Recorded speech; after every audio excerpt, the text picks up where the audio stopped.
I really shouldn't be trading right now. Frank, you're trading? We're on the beach. How are you even trading? Is that your laptop? No, it's my phone. Oh. We got the mobile version now, remember that? Oh, that's right. It's Finder Yeah, Mobile. yeah. Yeah.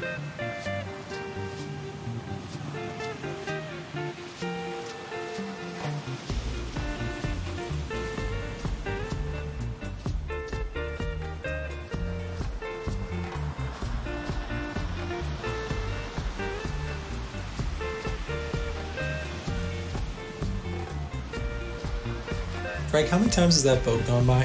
What boat? Frank, it's right in front of us, right out in the water. I don't see it. Frank, it's passed us like 4 times by now.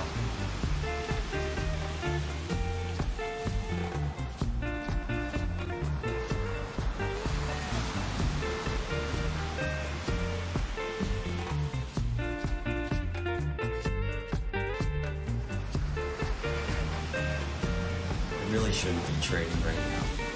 Frank, you're trading? We're on the beach. How are you even trading? Is that your laptop? No, it's my phone. Oh. We got the mobile version now, remember that? Oh, that's right. It's Finder Yeah, Mobile. yeah. Yeah.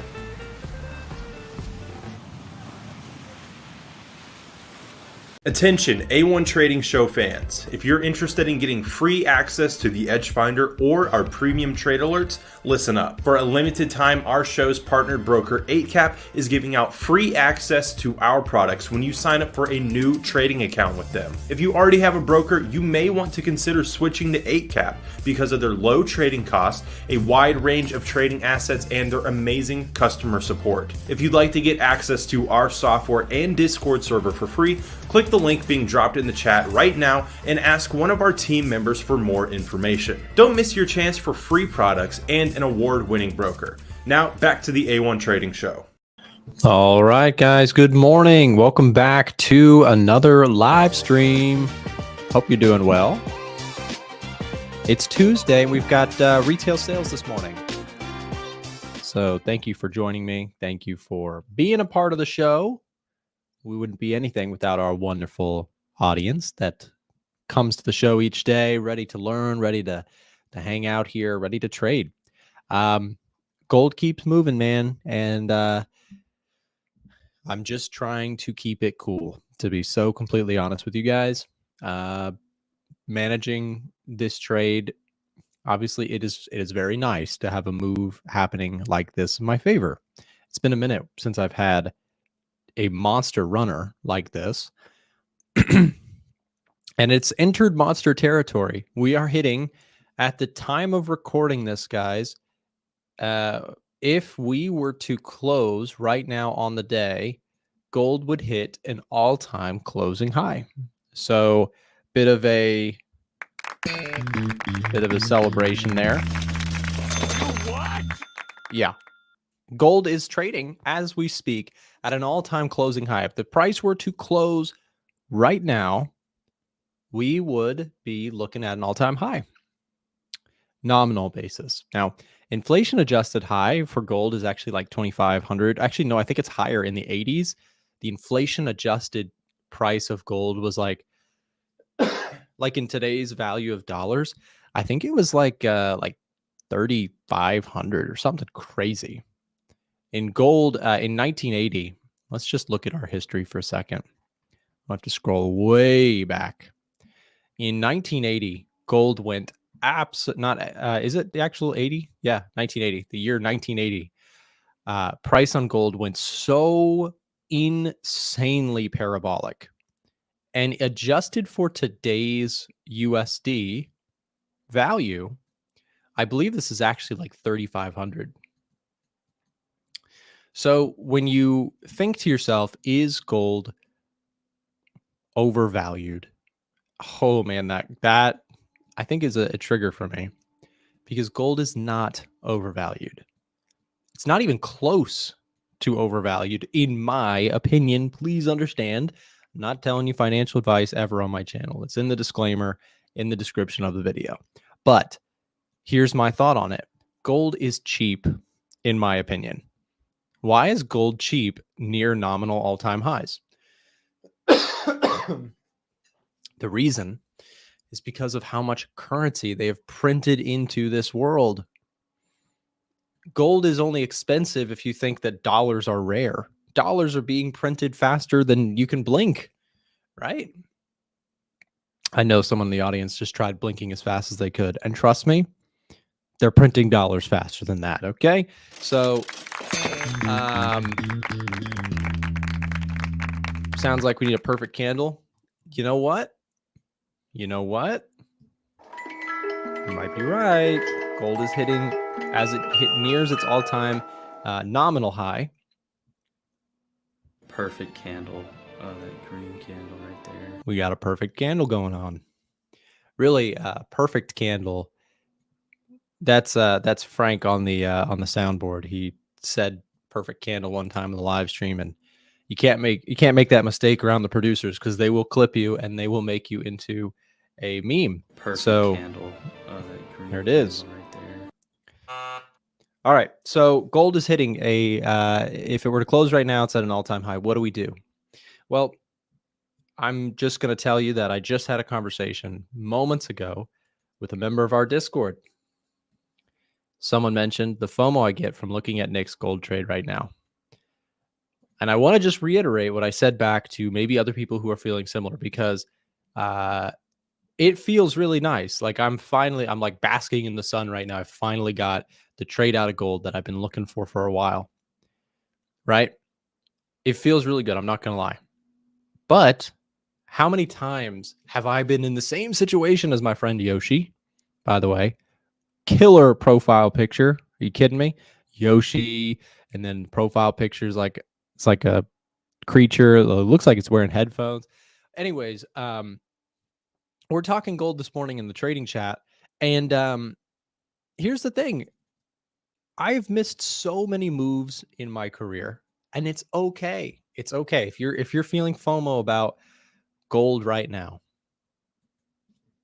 if I'm not in gold right now, if I was not in this trade, I would feel FOMO too, and I would have nothing to do about it. There is no action for me to do on gold right now. Now, I'm already in the trade, so I have this situation where I'm managing the position and trying to keep a level head. It's not easy. I am floating the largest amount of unrealized P&L that I've ever floated on my account. We are up just shy of $70,000, which is an insane number. And I do not show you that to like boast and brag. I know it feels really good right now, but there's plenty of times where I pull up these things and I'm in a losing position or something's not going right. But we've hit it big this quarter. This month has been my best month of the year so far, and it's been a monster move in my account. And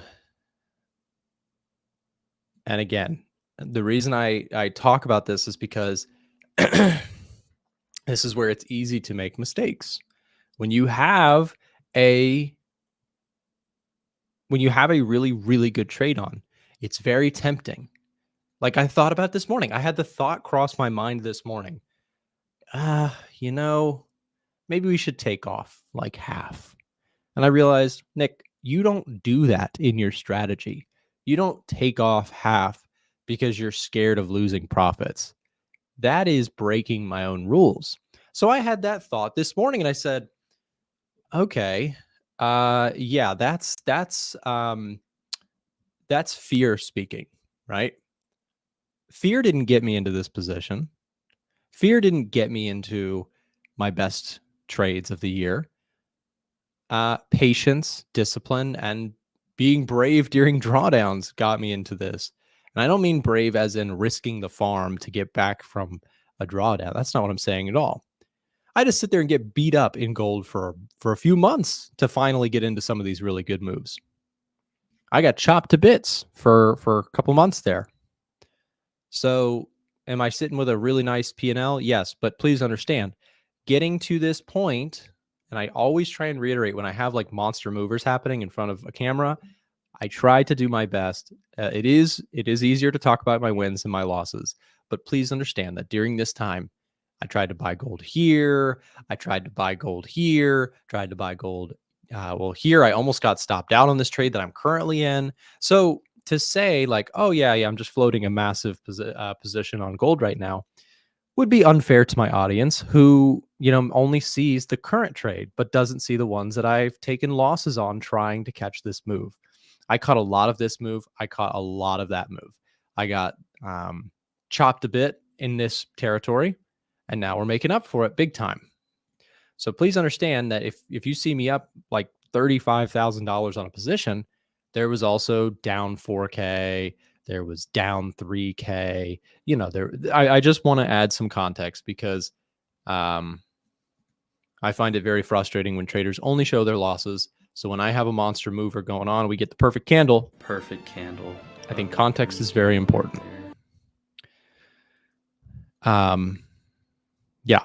So gold today is a very, very impressive day for gold. We are now testing all-time highs. And now let's get on to some constructiveness. Now that I've gotten my rant out about how I'm feeling a little bit fearful about my gold position, which is just me trying to stay real with you guys. Like, part of me is like, Nick, just lock it in, man. It's a huge winner. Just walk away and realize the profit.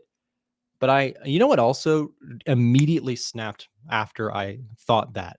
This morning, I was getting ready for work. Also, we've got retail sales in a few minutes, so let me not miss that. So I'm getting ready for work this morning. I'm doing my hair, right? Because come on, you gotta get the hair going each morning. I take this show very seriously, okay? So I'm getting ready and I'm thinking to myself, look, I'm saying, first of all, the thought pops in my head, just take half, Nick. And then I'm realizing, okay, first of all, like I said, Nick, you don't take half. That's not part of your strategy. You trail stops. You keep to the fundamental story that got you to this point, and you do not cut off winners when they're doing well. That is not what I do. That is not how I've made the money that I've made. And if I'm managing this kind of money, I can't be breaking rules. I have not broken any rules. I'm just telling you my thought process, trying to keep it real psychologically. Like what even someone like myself who's been doing it for years and years and years, there's still moments like that pop into my head. Oh, just take half. Just take half. Close half the trade. Again, I haven't gotten to the point where I'm at switching my strategy day to day, trade to trade. I trail stops. If this trade comes all the way back and I give up 10K plus in gains, that's okay. That's the rules of my strategy. Now, if we break above here, then great, I can trail stops further. So that was my response to myself. I was like, no, you don't change your strategy just because you have a record-breaking winner. You don't do that. So just something to think about. I've tested my strategy. I've stuck to it for years. You cannot ever, if you have something working for you, just because you want to lock it in, you also have to think about one other thing. When things are working out really well like this, these are like my harvest season days. And this is something I would encourage everyone to think about. These are my harvest day moments. Like when I have these kind of trades running, these are my money-making days. But I will also, and show you guys know I show you all my positions. I will show you when it's going horrendously wrong the other way. These are my harvest days. And what I mean by that is these are the days that I'm making good money and I'm stowing it away, fully understanding I will have drawdowns, losing streaks. I'll look like an idiot on camera and I'll lose a bunch of money in front of you guys. It wouldn't be the first time, and it certainly won't be the last time. So my point was saying that is you don't abandon ship and get greedy and take profits because I have to continue to make money in full awareness, sticking to my strategy in full awareness that I will have a losing streak and a drawdown at some point. It's coming. It's been a while, but it will come, and I'll be ready for it because I'm going to manage my positions, manage my risk, and stay true to it. So anyways, guys, we've got 1 minute to go here on the retail sales numbers. This is actually a really important day for the US dollar. So let's switch over here to our all markets view, guys. We've got about 40 seconds to go. Love the rants. Thank you. I appreciate it. I'm just trying to stay real with you guys. Like when trades are going really well, it's easy to talk about them, but I know drawdowns are coming at some point. I'm okay with that. Nobody likes a drawdown, but they're inevitable. I will look like a fool in front of YouTube, even though I look great right now. I'm telling you, you have to be aware that good trading is not about being genius all the time. It's about managing your risk. Anyways, guys, got 15 seconds to go. Let's do our breaking news.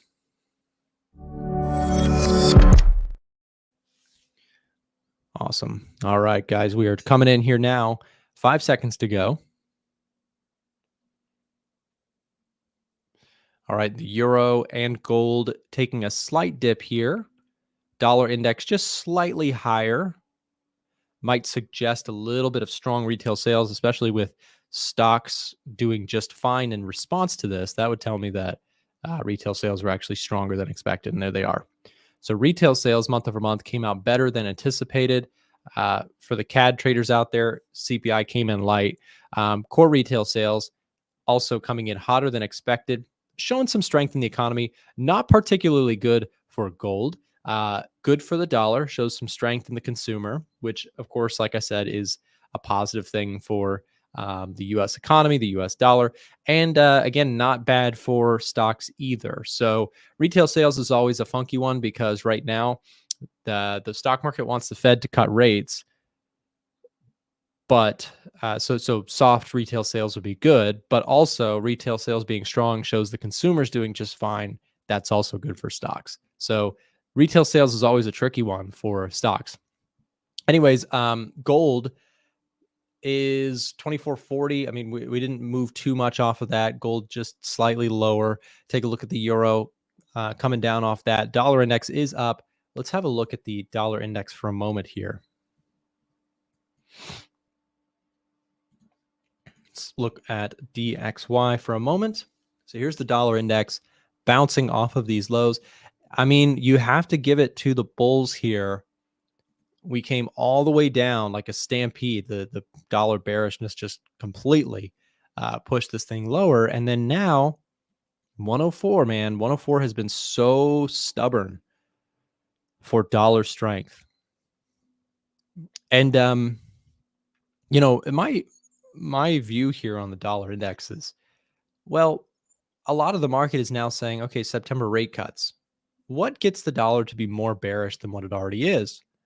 Probably 2 to 3 rate cuts being kind of locked in to the picture, right? Right now, I think it's like confidently 1 rate cut this year with debates on 2 and a small possibility of 3.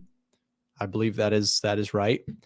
But yields have really dropped, and yields, remember, are a good signal of what the market thinks the Fed is going to do with interest rates. It's especially like the 10-year yield or the 2-year yield, you can see has been dropping recently off of the CPI prints, off of the PPI prints. What we've seen here is a nice move lower in yields, and that is in tandem with the probabilities for an interest rate cut, right? So, yeah. Really, really interesting. But yields continue to come down. I think that's also been a bearish pressure for the dollar. Same factors, right? The Fed looks like it's going to cut interest rates. And if that is the case, then the dollar looks overall pretty weak. But to the bulls' credits, the bulls' credit, this 104 level has been very, very strong. And we'll see if it can continue to hold. If it breaks, though, that's what I'm saying. I think if you get that breakout, gold is going to probably really make new highs. I mean, look at the momentum that gold is moving up here. If I'm a gold bear, I'm a little nervous, to be honest, because they print dollars every single day. There's a lot of conflict in the world. Central banks are buying gold. I mean, you are fighting some serious bullish catalysts, in my view, for gold this year. And I've been bullish pretty much the whole year for gold for that reason. You know, it's an election year. Looks like they're going to cut interest rates at some point. The Russell is now making a move. This is also, in my view, very bullish for gold because this is telling you that the market really thinks rate cuts is coming into the picture.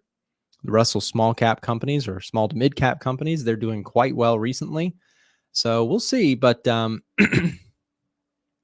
we may see a bit of a rejection here off of gold at the highs. It is possible that there's some profit taking, but a lot of times people will get like very bearish at an all-time high. I'm curious to see if there's any polarization on crowd sentiment here. Gold, pretty 50-50. But yeah, so I mean, crowd sentiment would be interesting to see. You know what is interesting also is the stock market sentiment here. Let's take a look at this. You can see is incredibly bullish. That makes me a little bit nervous. That's a high of multi months. Look at that. Now, if you don't know what you're looking at, this is the investor sentiment survey that's done, and this is a weekly report. And what we can see here is that people get asked, are you bullish, bearish, or neutral in the stock market? In the latest report, latest survey shows record bullishness amongst investors. That makes me nervous, right? That makes me really nervous.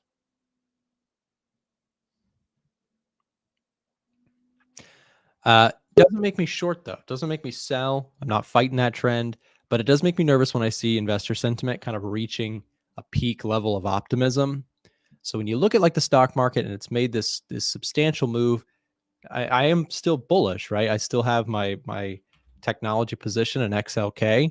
I'm still in the trade myself, but it may tell me, okay, yeah, keep that stop loss pretty tight, and let that keep going. But we'll see. I've got a couple trades on that. It's been a management week for me. I've not been, in a lot of new trades, but I have been very closely watching, the ones that I'm in, just letting them run. Look at the Australian dollar. I don't have this trade on, but I actually might be pulling the trigger on this one today. I have not taken this trade, but I finally might be getting a pullback setup on this one. Stay tuned on that. I think I might take that trade. I'm not going to take it just yet. But once I do take that trade, I will be sharing all of the details inside of our Discord channel. So maybe now is a good time to mention that we are doing a huge discount off of the monthly membership this week.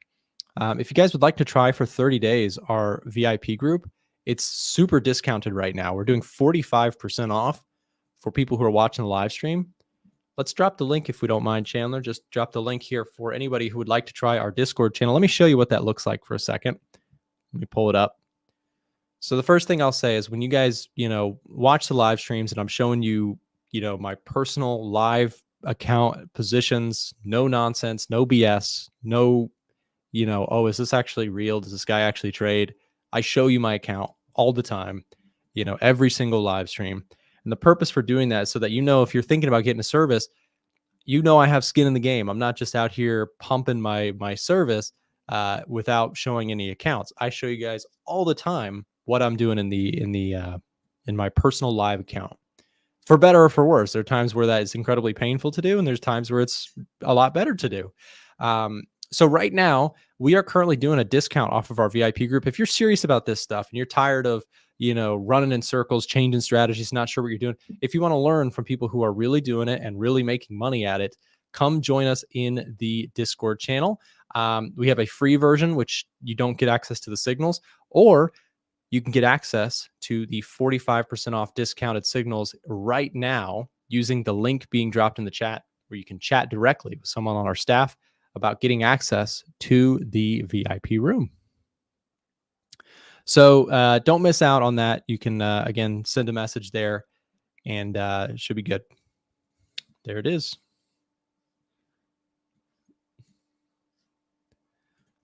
Yeah, and that's the thing is, I mentioned that because I've spent a lot of time talking to a lot of different traders who have wasted time learning from or watching people. Here's something I would say is so important to you as a listener. I mean this so genuinely. I want everyone listening to take this to heart. I'm saying this as candidly as I can. You want to learn how to trade. You're browsing YouTube. You're searching up, hey, how do I trade? What strategies do I use? Full stop. Think about right now. Like, if you want to take this really seriously, get a pen out and write down, who do you watch on a regular, consistent basis? And then what I want you to do is go through each one and say, does XYZ trader show a live regulated brokerage in their content on a regular basis and show long-term results? If the answer is no, I want you to take their name and scribble it out and never watch them again. Okay? Because what you'll do is you will save yourself so much time, so much money, and so much pain.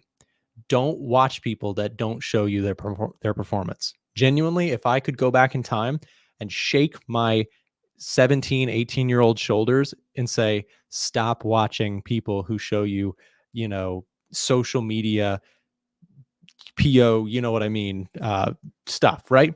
Don't watch that stuff. It is the biggest waste of time and quickest way to lose money. If people don't show you their accounts on social media, my opinion, if they can't show you a MyFX book, if they can't show you their broker logins, if they can't show you some stats that are not just an Excel spreadsheet, prop firm payouts, or, MT4, those three do not count. If somebody shows you prop firm payouts, doesn't count. It doesn't mean that they're not a good trader, but prop firm payouts that's not long-term profitability. That's like 1 month of trading. Step one. Step two, Excel spreadsheets. Come on. You and I could put together in 5 seconds Excel spreadsheets that look like you are a genius, but that doesn't mean anything.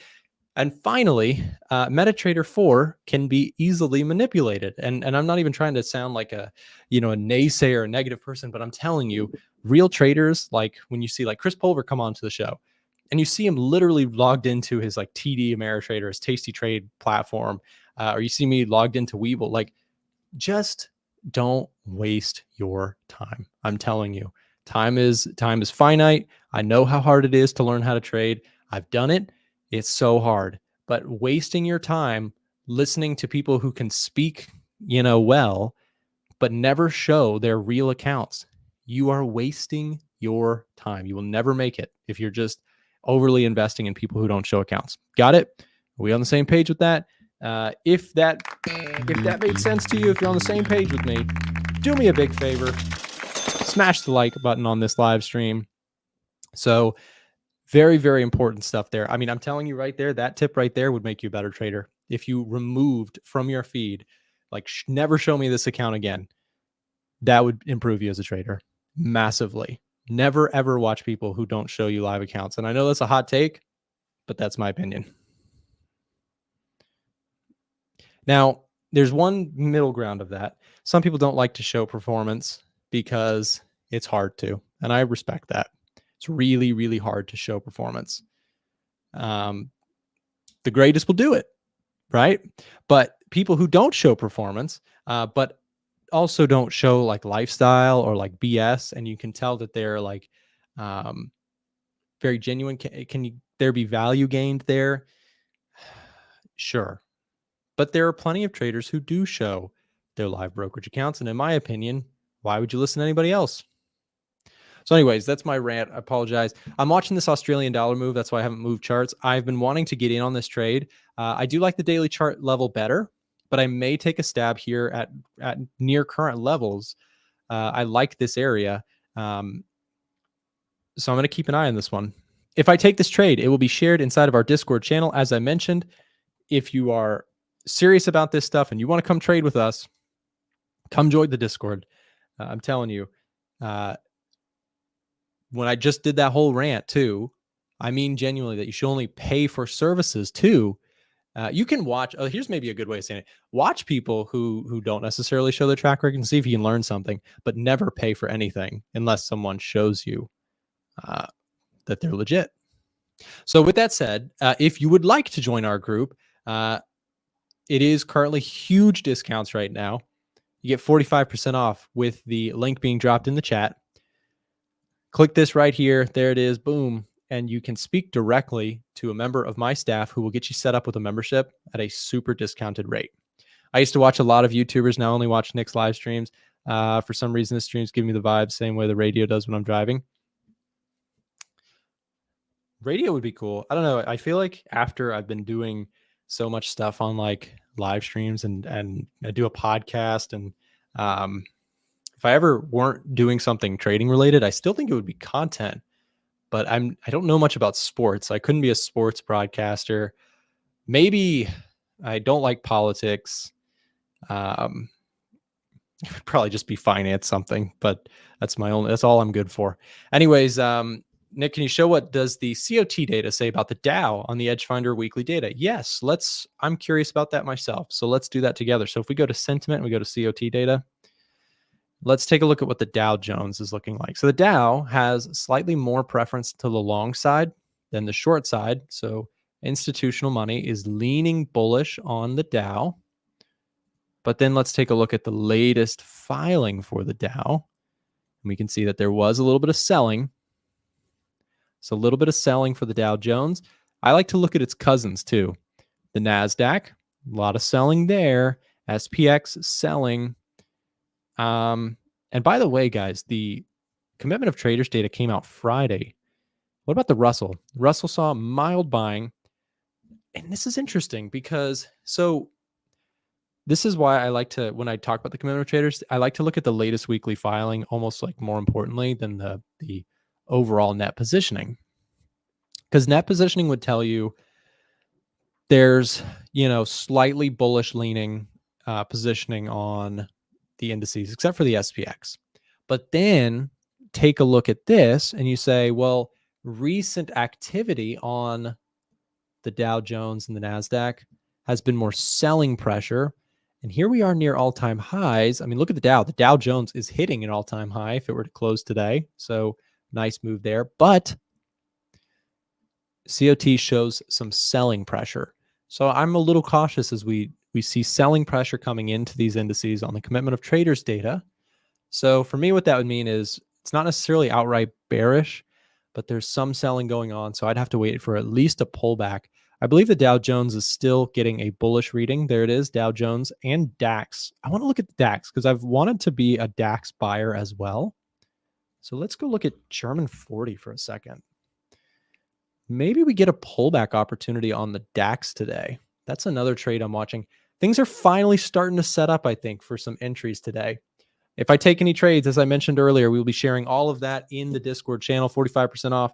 We'll link that in the chat. Guys, we're overdue. I'm keeping my guests waiting. I apologize, James. We'll be doing a quick break here. We're going to set up the stream to say hello to Forex James from Elite Traders.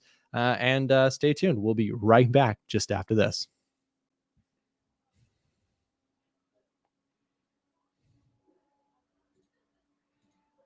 We often get asked by our US viewers, how do you guys trade gold and indices on a regulated broker? To trade gold, indices, and more, we trade using Webull. And for US citizens watching now, for a limited time, you can get free stocks if you use our promo link that can be found in the description or dropped in the live chat right now. Webull is our top pick and personal choice when selecting a broker here in the United States for stocks, indices, and commodity trading specifically.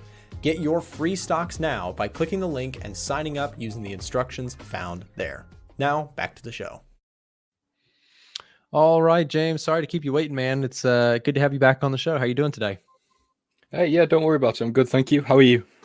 Doing well. And I was just talking a little bit about the indices. You probably heard me saying that just watching the Dow Jones hit an all-time intraday high here on the live stream. Seems like a new high is being found each day with these indices. But I was also pointing out something earlier, makes me a little bit nervous about the indices. I want to get your thoughts too. So we see sentiment surveys showing kind of peak optimism. So we have 49.2% in this survey saying they're feeling bullish about the outlook for the stock market. Then you have 29% people saying feeling neutral, and just 21.7%, a record low in recent times, saying they're feeling bearish on the stock market. Okay. What are your thoughts on that, James? I mean, when you look at the indices, what are your thoughts on them? Well, I'm personally bullish. However, I was speaking to a friend of mine that works in a hedge fund in London, and he's currently planning to short the Dow Jones. Apparently, he was looking into the PE ratios of all the companies that make up the US 30, and he sees them all as quote unquote too far fetched. Okay. And he sees the current move as a bull trap. So that's not my analysis. That's come from a friend of mine, but obviously he's a lot more experienced than me. So it's something I'm taking into consideration. However, it wouldn't stop me potentially going long on the next pullback, you know, if we do get one. So whether that would be into sort of this fib level here, or if it's just into the previous level of structure right there, and then a continuation.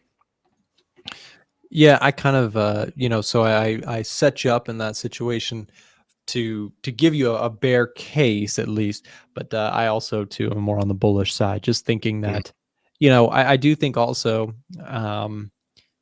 even though I am bullish, I think it's also okay to, as you've mentioned, you know, wait for a pullback, look for opportunities in kind of a more healthy correction move. I think that the indices, to me, still look very bullish. It's hard to dispute this is a strong upward trend right now, and trying to call the top of that is really tricky. So if I was to be bearish, just for fun, it would probably have to be after we start to see a serious catalyst. And we've talked about this recently, James, but I think one catalyst that could come into play would be if earnings this season are not impressive off of the big tech names that have gotten us so high. I mean, the reality is that this market has been pumped up so strongly by mega tech earnings. So like your Apples and Microsofts and Metas and Nvidias, these companies that are ginormous, them pumping up the stock market has been the story. So I don't know, maybe that's a catalyst, but trying to call the top on it is tricky. But yeah, absolutely.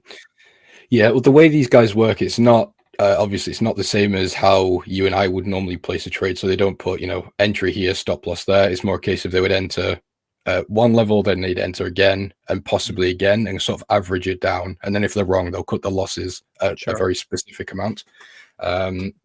So that's one way to look at it, is potentially they could be adding like sort of smaller positions in and sort of hedging it, or hedging their way into it.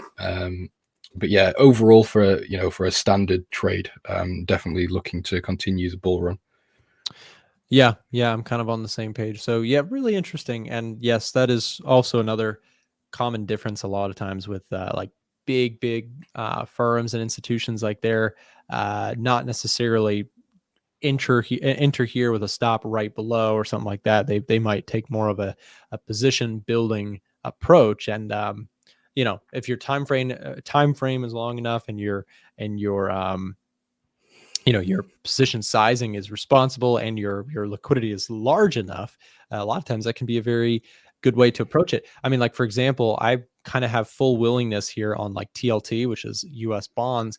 I took this initial trade with the willingness to maybe build a bigger position, you know, thinking that I think that US Treasury bonds might have a little bit more of a rebound. And so I have been in this trade for a minute. I've been waiting on this one, but you'll see there's not a stop on this trade. This is just a portion of my account that I've dedicated to thinking that interest rate cuts could lead to bonds becoming more attractive. So I've been in this trade for you know, months now. So this is not really a short-term trade. It's more of a position trade. So to each their own. No, I've got a very similar one. This was actually one of my friend's trades that I was just talking about. He entered into Jet2, and it's a situation of, this is, you know, I've been holding this since the end of April, so it's quite a while really, with no stop loss, no take profit, and just a solid price target. And then, you know, if it reaches, I think he said about 1280, then it's just a cutoff point, and that's where we exit. Yeah, no, I like that. Yeah. So I think it's the you know, the bond world is an interesting one. It's kind of a hedge too. If there was to be a real slow in the economy, stocks, you know, you would see inflation come down a lot, but you would also see growth look really bad if that were to happen. And so TLT and bonds in general would actually look attractive in that environment, I think, unless you get a huge ramp up in inflation. That would be a scenario where TLT looks very stupid of me to buy, but I personally don't think that that is likely. I think the likely scenarios that we do see inflation cool with a possibility of the economy slowing more than people think, in which case bonds, in my view, look pretty decent, but we'll see.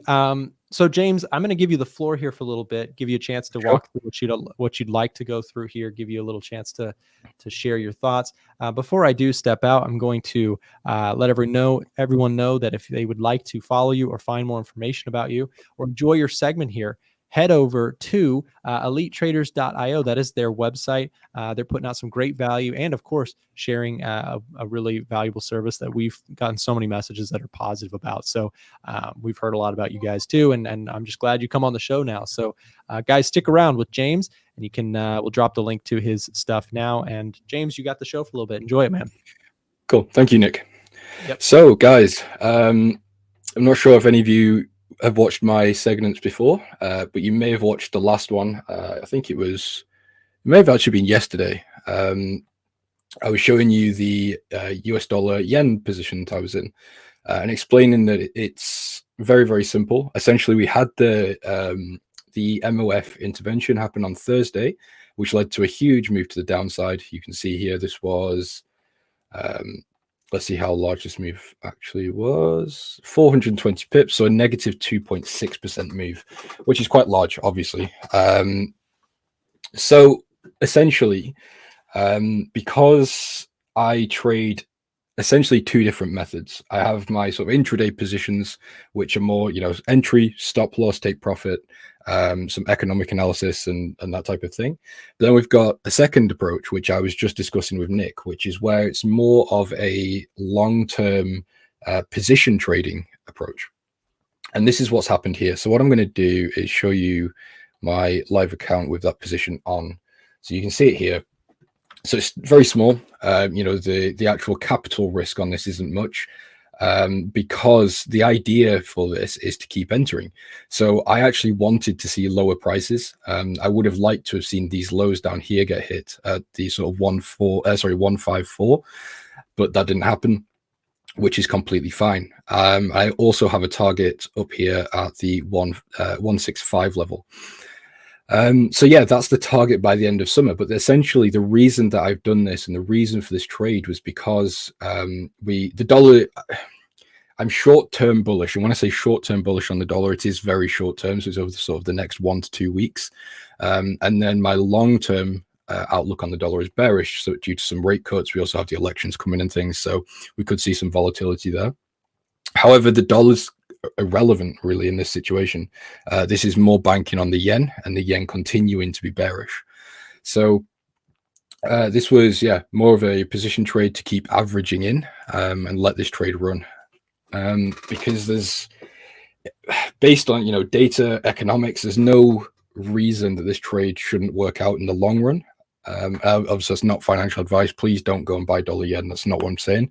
I'm saying for me, this is completely fine. I'm happy to hold this. I'm happy to add into drawdown and things, and let the trade run. Hi, James. Could you elaborate on the bull trap theory on the Dow you mentioned a few moments ago? Lee James, yes. So essentially, hold on, let me pull it up. So essentially, a bull trap is when the markets are like this, when we're moving to the upside, and everything on the surface looks fine. You get all these bulls in the market, lots of people buying, and then essentially the market just dumps. Maybe not dumps, but then reverses, and that's what a bull trap is. It's sort of a trap for people that are bullish, and it's not something that is. It's not a real thing. In terms of, it's not something you can see. You can't go and look in a chart somewhere and see a bull trap. It's not quite like that. It's more of a theory. It's more of an idea on the market. But yeah, that's it. And it's not something I would really look at too much. If you're just a regular retail trader that's looking at sort of day trade, swing trades, it's not something you need to be concerned about. And it's not something I look at really either. It's just something I was told. Jules, hey James, hey Jules. Why does your camera keep freezing? Not like I watch you talk, you just couldn't stop thinking about the reason. So the reason my camera keeps freezing is because I have a MacBook on one side, which is sort of my main computer because I travel, so I don't have a desktop, but the camera on there is really bad. So what I do is I use my iPhone and I sort of link them. So my iPhone is actually my webcam. It's got this weird feature where it tries to focus on my face, but because there's an angle, it loses that focus sometimes. So it cuts out to try and refocus. It's really annoying, so I just need to buy a webcam. You're in UJ buys and have the same outlook. Yeah, good stuff. James, can you talk about CAD yen? We can definitely have a look at CAD yen. How's my mic today, guys? People yesterday were saying it was too quiet. and they couldn't hear me. So I don't know if it's any better today. So my outlook on basically all the yen pairs is exactly the same. I'm looking essentially to just keep buying yen. So what I can do is, let me just move this over here. So this is my Darwin account. So this is a very small account. It's just, just to get funding on Darwin. So this is pound yen, and this is essentially the same idea as what I was just saying. It's just a continuation, buying. And you can see the lot size on this one is very small, because it's not a case of we go full margin buying yen and we don't go even 1% risk buying yen. We just go very small, very managed positions, just buying. And eventually the idea is over a long period of time, the yen will continue to underperform and these positions will work out. But again, I just need to reiterate that I don't encourage anyone to do this if they're not comfortable to do it, or they don't understand how it works and they don't have set cutoff points. James, can you look at gold? We can definitely look at gold in a second. So yeah, CAD yen, essentially it's the same idea. There's no reason that all the yen pairs can't keep going to the upside. So my stance on CAD yen, pound yen, dollar yen, Australian dollar yen, they're all essentially the same. It's just the speed of sort of the recovery, I guess you could call it. So for example, the Australian yen, I expect would recover a lot quicker than something like the Swiss yen. And that's because the Australian dollar is currently very, very strong. So let's take a look at gold. So again, I was speaking about gold yesterday, and I was saying it's essentially a danger point. And that's not literal, really. It's more just in my case, I would view it as a danger point. And the reason is because we have, we're basically back at all-time highs. So you would need to really see, in my opinion, I would need to see a break and a retest of this level. But even if we did get this, I'm not sure really that I would be happy to enter. And that's just because I don't really want to start buying at all-time highs. It's not, I think it's just a bit too risky. I think it's not the best, in my opinion. So, you know, in an ideal world, we get a pullback down to the support, and that would be an entry. But honestly, I don't really see that happening. I think gold is bullish. Camera's really annoying. I think gold is bullish. There's no reason for it to not be bullish at the moment, especially again with the elections coming up. We do see gold continue to act as a very, very strong risk aversion asset. So it's a case of, just because gold is bullish, it doesn't necessarily mean you have to go and buy it. Sometimes you need to sort of sit and wait for an ideal entry. To be honest, even sort of a pullback to sort of this level here in the middle of this range wouldn't be too bad. But again, I'm just not sure I'd be happy buying there, and I probably wouldn't. I think I've missed the majority of this gold move, and I'm happy to just leave it. Do you revolve around trading macroeconomics? Tyler, yes and no. So I am not a huge macroeconomic guy. I like to understand what's going on. However, I don't have a degree in macroeconomics. I don't have any sort of formal education. So I've got, for elite traders, I've hired an analyst that's currently interviewing at BlackRock. He has a degree in macroeconomics or economics and finance. I also have a SEC licensed trader that works for me as well. So the three of us work together, and we all sort of come up with these ideas. So this is not a case of I'm sat here every day looking at all the data and trying to put everything together myself. If I see something technically, for example, I'll send it over to my team. We'll be like, what do we think of this? Oh, it's good, it's bad, it's this and that, and all the points that go with it. Hey, James, what's your take on US oil about to break a 4-hour support? Let's take a look at US oil.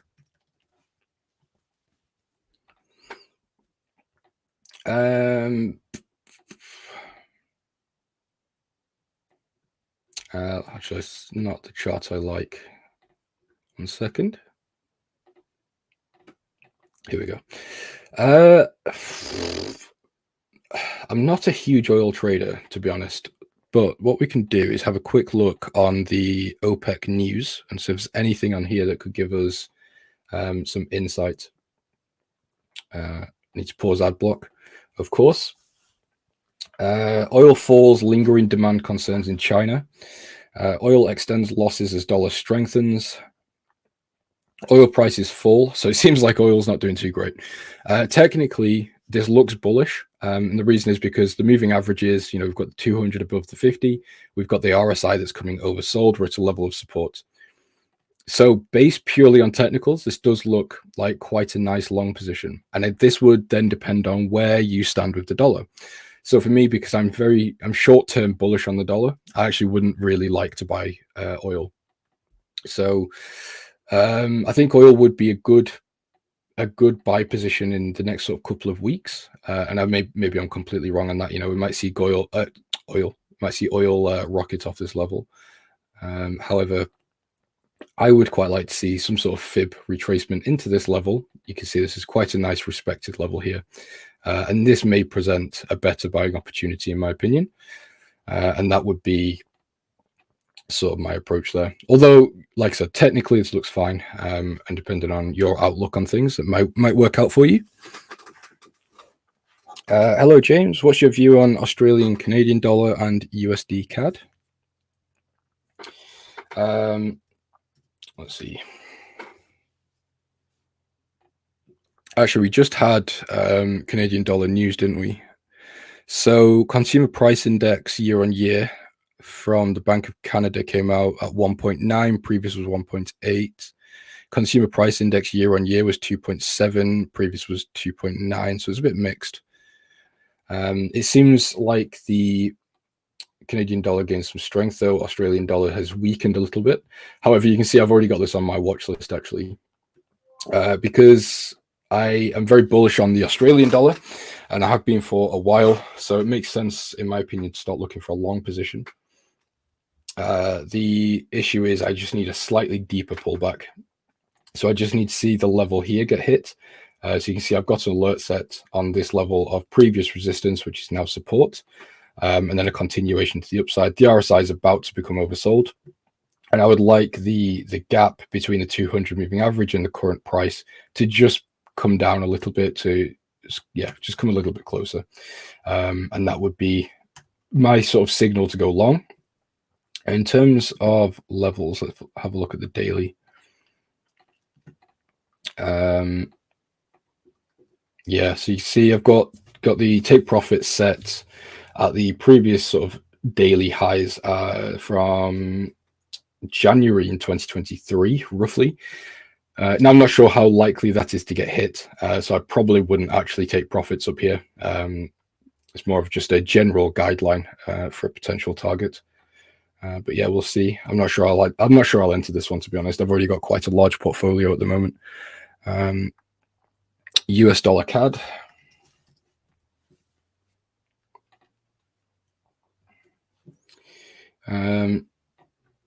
So not really a fan of this one. I was looking at the dollar CAD not too long ago for a long position, but if we just look at the state of that, it's really ugly. And sure, yeah, you could get some nice positions in here, but overall, there's not really a trend. It's like a sound wave, it's just sideways movements up and down, up and down. So overall, it's not really a pair that I'm too interested in for swing positions. Day trades, I quite like it because you can quite easily just follow these up and down movements. But yeah, even, I was reading bank reports, I think it was on Sunday, and there's not really been anything to do with the dollar Canadian for a long time. It's more just expecting sideways movements. But yeah, I mean, if I had to look at this, I would look for shorts, just because we do have this sort of, lower highs coming in. 200 moving average is above the 50. We've got the RSI that's about to become overbought. But let's just see what the EDGEFINDER has got for the dollar Canadian.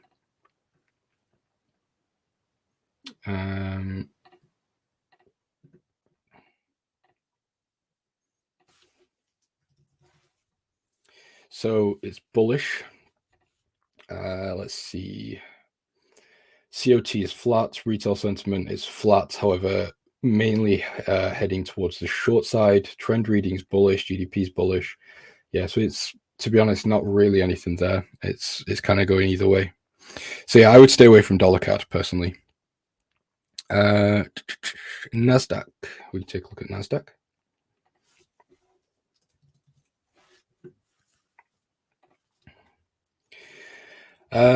So actually, that's the wrong chart. Nasdaq is not really changing. You know, it's essentially just a rocket or roller coaster, whatever you want to call it. It's just non-stop to the upside.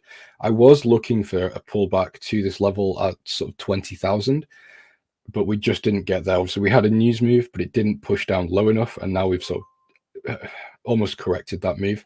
The distance between the 200 and current price is just too large for me. It's 3.6, which is quite deviated. The RSI is flat. So yeah, I would really want to see a pullback on this one. To be honest, even down here, so sort of 19.7 would be ideal. But yeah, I just don't know if we're going to get that. I think that a lot of Nasdaq is really dependent on Nvidia, so we'll have to keep. You know, if you are trading Nasdaq, you kind of need to keep an eye on Nvidia as well.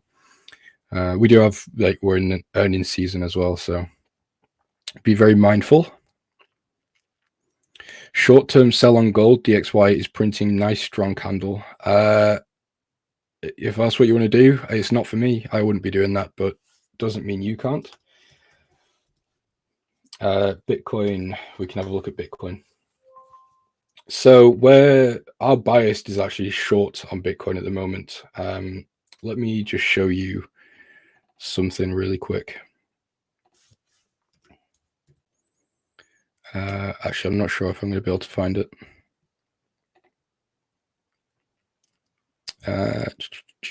Yeah, I can't find it. So okay, we had some analysis on Bitcoin a while ago that I've lost it now, unfortunately. But yeah, we were looking for shorts on Bitcoin, essentially at these lows here. So the theory initially was a long position after we had this bullish daily candle close, but we decided to not go for that one. Not for any particular reason. It was more just a personal decision. We just didn't want to send it. And then after this, we changed our analysis, really, and we were looking for a short, basically looking for a break and retest. So you can see we've broken down off this previous level of support, and we were just looking for a retest of this level. However, that's not happened. And of course, we've also had Germany selling off their Bitcoin. And I think Germany actually caught the bottom of this move. I'm not sure if Germany caused this bearish move. I don't really know enough about Bitcoin. I'm not too involved with crypto. But I know that Germany was quite involved recently. And I know that they caught the bottom somewhere here. And now we're starting to see some bullish moves. So, yeah, I mean, we also have, you know, a double top here. So it really depends, I guess, how this daily candle closes. So we could potentially short from here and just target potentially these previous lows. Or if you are bullish, then I would wait potentially just for another pullback to here. I need quite a large stop, something like this. James, your thoughts on the euro currently? I'm quite bearish on the euro, actually. I was looking at where is it? Here, I was looking at euro dollar or euro Australian dollar today. Luckily, I didn't enter because one of my very strict rules on trading is if I see my setup. So this was a very, very clean setup for me. It meets all my technical rules. Once I see all that, I have to then see a candle close in the direction I want. So obviously when price was pulling back down on this wick, it looked great. But obviously, like I said, we need to wait for the close. And then it just flipped up bullish. So there was no entry on this one, luckily. But yeah, I don't know, to be honest. I was bearish on the euro. But I think I need to, do some more research on that. I might be a little bit behind on the euro news. I'm not ashamed to say that. I think I might be, might be a little bit behind. However, from a technical aspect, It was very simple. We had quite a nice level here. Obviously, it was held as support, then turned resistance. I was expecting it to be used as resistance again. We also had the 200 moving average come to meet price. We had the RSI that was overbought. So yeah, it was quite clean technically, and then we also had a take profit set, or would have had a take profit set, sort of 50% into this support level.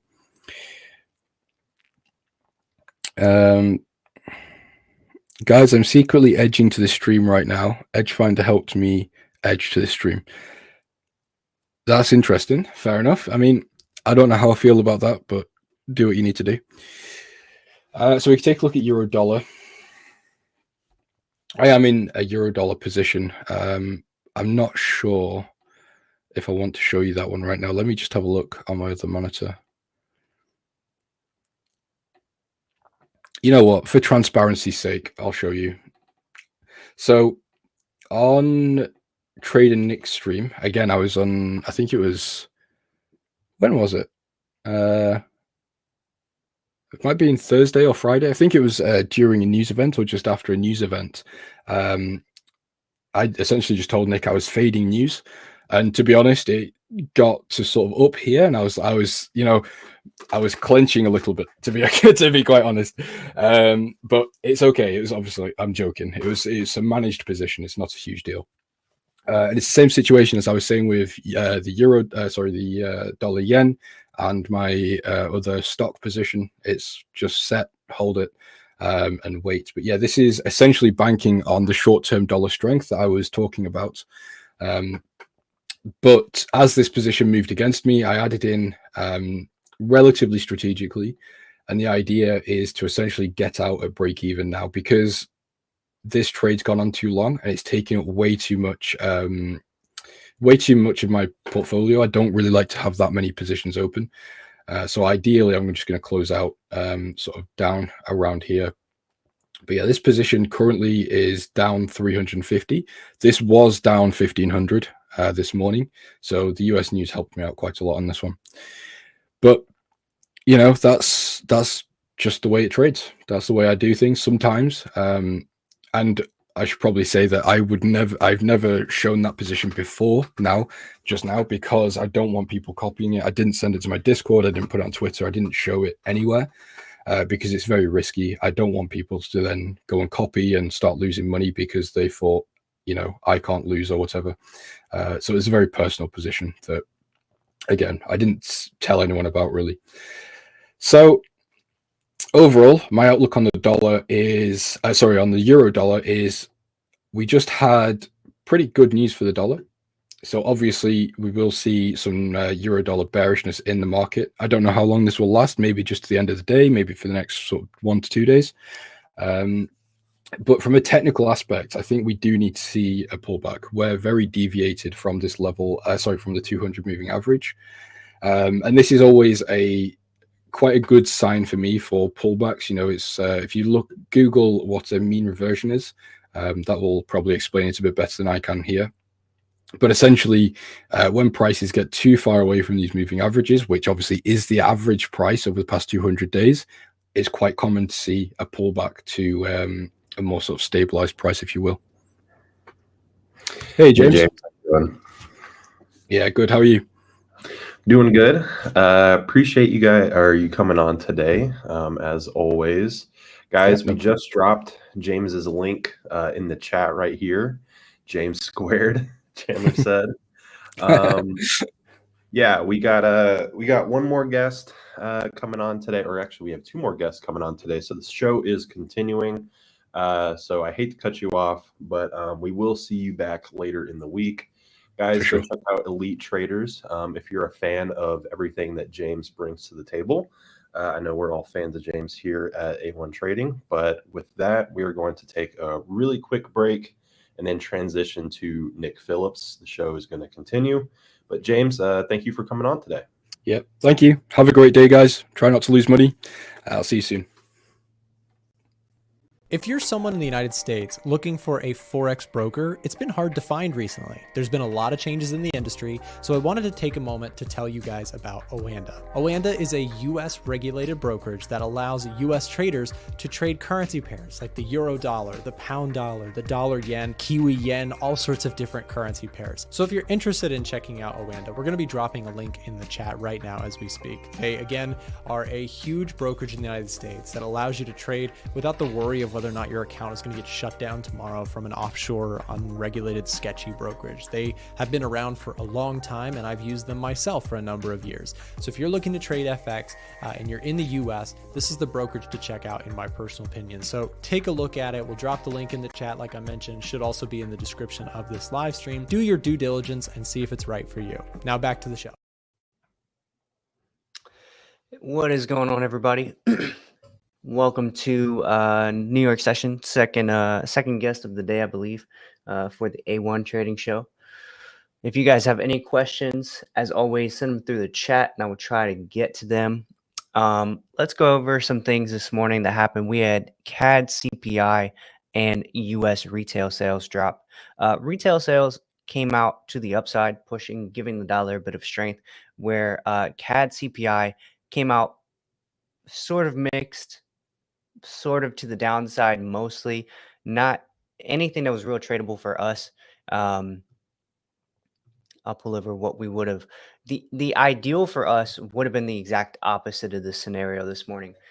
We wanted to see the CAD CPI come out stronger than expected and US retail sales to come out weaker than expected. This is because we wanted to see a continuation of that US data bias from last week with CPI. And unfortunately, we just didn't get it. And we got mixed CPI numbers, so we didn't take this trade. Now, something I am considering doing is looking at one of these other currencies this morning. Excuse me. Maybe the yen or the pound, and actually fading this move. So possibly jumping in. It would be, for those of you that trade Forex, I'd be looking at USD JPY sells potentially. My reasoning here is pretty simple as far as the fundamentals are concerned. I don't think one retail sales print is enough to change some of the current market behavior. I think I could see this being an initial reaction off of the market. Like, hey, we got higher than expected retail sales. Bunch of volume comes in initially, and then the market goes, yeah, but it's just one print. Doesn't really matter when you think about all the other things going on right now in the US economy. We don't want to buy the dollar up any higher from here. So I could totally see UJ coming down, which for me is going to look like buying the Japanese yen up. We will see.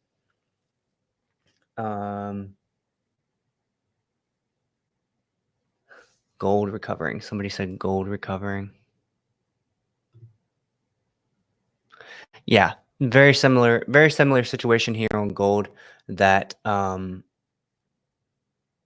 this is almost essentially what I'm looking for on UJ, is something except the opposite. Sorry.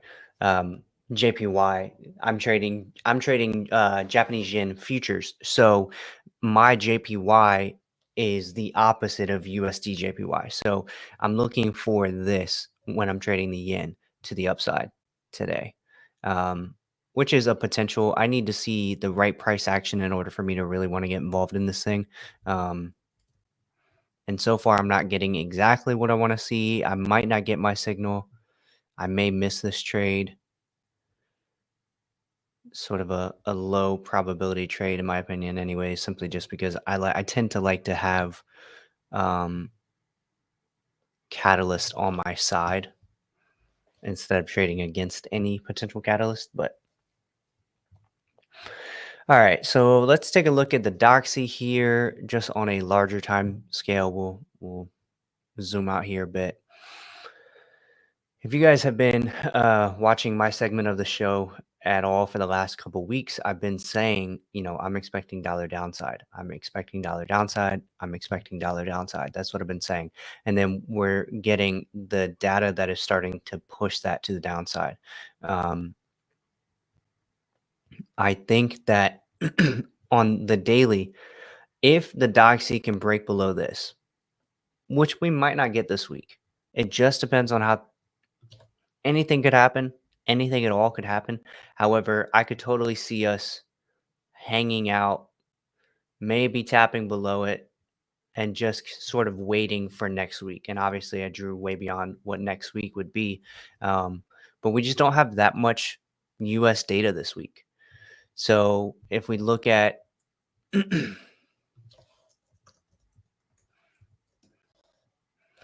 the economic calendar for this week,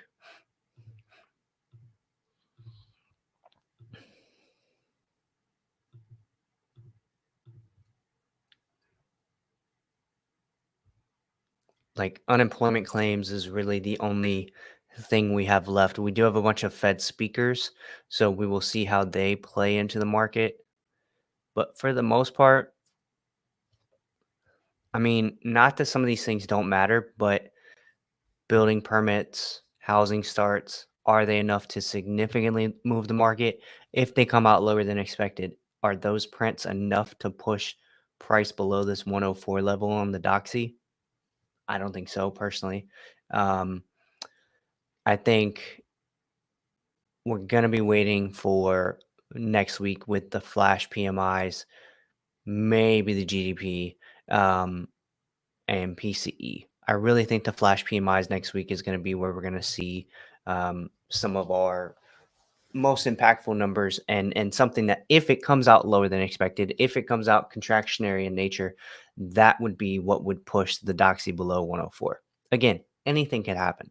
This market could decide this week that it wants to continue to price in the CPI bias, and we just fall below this level from here. Now, something I couldn't see happening at all this week, but again, I could be wrong. I don't see this thing trading up and fading CPI.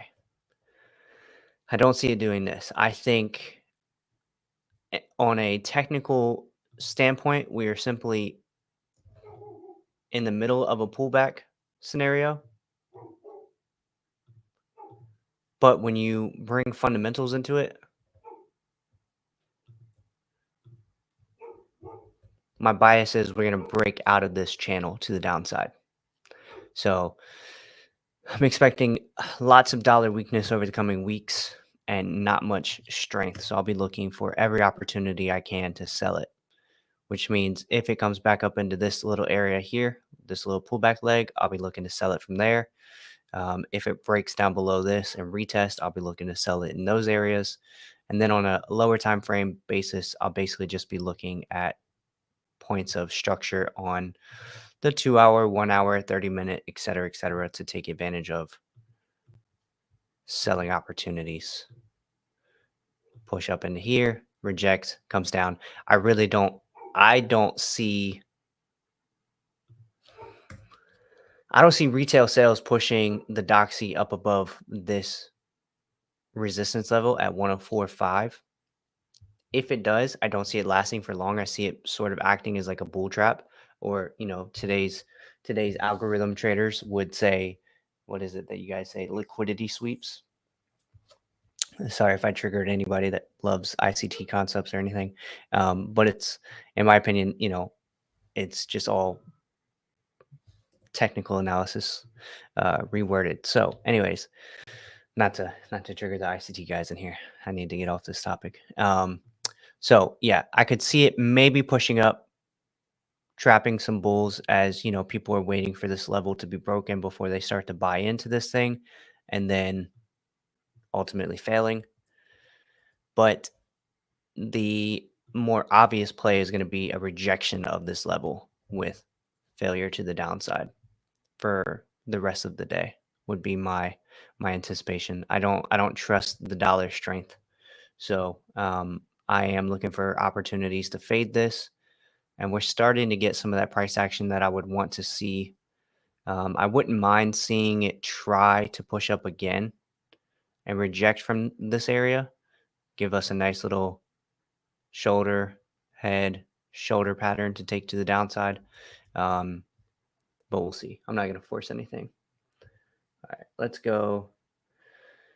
What are your thoughts on profitable negative RR traders?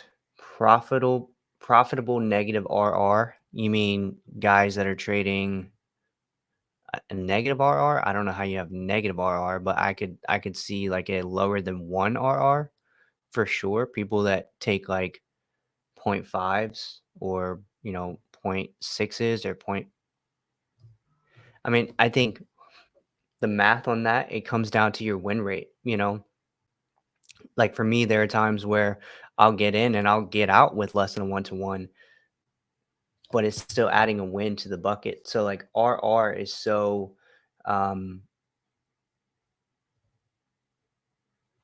it's sort of this nuanced topic where everybody thinks that there's one right way, or there like the right way is, you can have a 30 or 40% win rate, and as long as your risk to reward ratio is over 2 or over 2.5 or over 3, I forget the exact numbers there, then you'll be profitable over the long term. That's fine. That works for some people. I think that's, obviously it's obviously a profitable approach to risk management. Likewise, if you have a 80 or 90% win rate, you can afford to take less than 1-to-1s or less than 1-to-1s, because you're winning so much more than you're losing. So I think both ways make perfectly good sense if you're also keeping track of your win rate. Let's see. GBP USD sell. I would be looking at the opposite. I would be looking at the buy scenario. I'm not interested in buying the pound because of how overbought it already is, but based on US data alone today, this big move off of retail sales, I would be looking to fade this move to get in, because everybody and their mom, all the retail traders are looking to sell this right now. So I would personally fade this move. But I'm not interested in pound. I'm more interested in the yen. Fading the yen based off the back of some of the intervention efforts out of Japan, combined with a fading of the retail sales from the dollar. This push to the downside is all US retail sales based. So US retail sales came out hotter than expected. Dollar went up in value. Yen came down. And I don't know that I trust the continued yen weakness due to dollar strength. Hey, Nick, what do I think about NZD pairs, NZD CPI tonight? Yes, so I personally want to trade NZD to the downside. I know this is counter to what I was just saying about Japanese yen and the US dollar relationship. My reasoning for wanting to trade New Zealand dollar to the downside is the new tone of the central bank, which obviously all of that was happening in this area here. We had a new tone from the central bank. I wanted to start selling the New Zealand dollar from up in these areas. Unfortunately, I didn't get involved in it because really it started selling off last night. Massive sell-off to the downside. So for me, for CPI with NZD, I want to see, let's see, where do we have some of these numbers we can look at?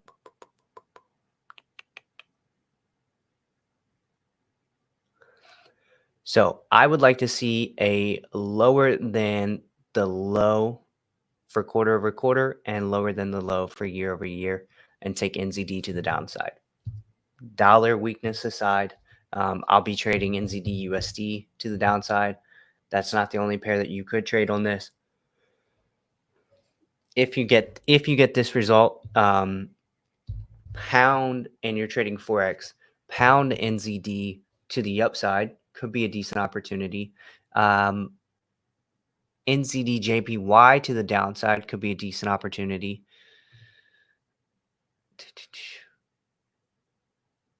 NZD CHF to the downside, a decent opportunity. So if you look at this chart, this is a currency strength chart. This line right here represents the start of the new daily session. So when the new daily candle starts, that's what this line represents. And so if you have this line at the edge of your screen, it'll show you what the strongest currency is over the day. Strongest, weakest, top to bottom, right? And so if we get my ideal scenario tonight, which is NZD sells for a weaker New Zealand dollar to play into that dovish tone that just came out of the central bank, then you want to pair a weak currency against a strong currency, which is why there's some nuance to the way I want to trade NZD futures tonight, because that's technically NZD versus USD. And I know USD is super strong on the day, but I have a fundamental bias baked into USD that we're going to continue to see weakness right now. But for those of you that want to trade Forex or you're trading Forex, the best idea is to pair a weak currency against a strong currency, or a strong currency against a weak currency. So if we're looking at NZD weakness tonight, we want to take into account some of the stronger currencies. So NZD CHF to the downside. I believe it's NZD CAD to the downside. But I mean, CAD just got mixed data. Pound NZD to the upside. These would be some decent options.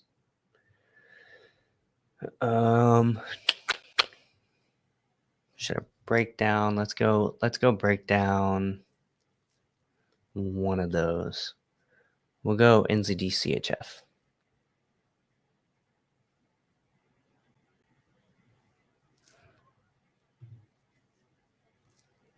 All of these are pretty.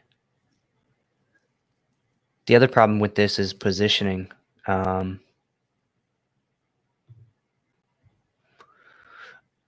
lot of these that I would take to the upside are already at resistance areas.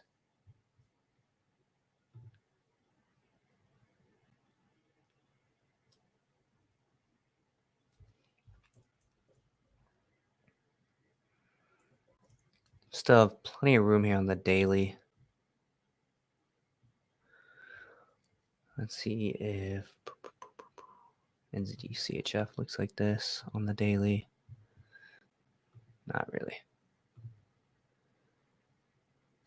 So Euro NZD might be the move for this evening, simply due to this range that you have. Prices moved into this zone where it's up above this resistance, but below this resistance, excuse me. So if we get continued weakness out of NZD tonight, you have, room to the upside here. There's not much on this leg that should stop price, theoretically. You are at this 1.800 psychological level. But if we get weaker NZD, I could see this headed to the upside for sure. For me, it's going to be NZD USD sells, and I'm going to be in and out really quickly. All right, let's move on. Canadian CPI came in overall negative, but CAD went long. What is the reason? CAD went long. So I'm seeing CAD weakness. Everrise Inspiration said Canadian CPI came in overall negative, but CAD went long. What is the reason? I don't see the CAD going long. The CAD went short from the CPI print.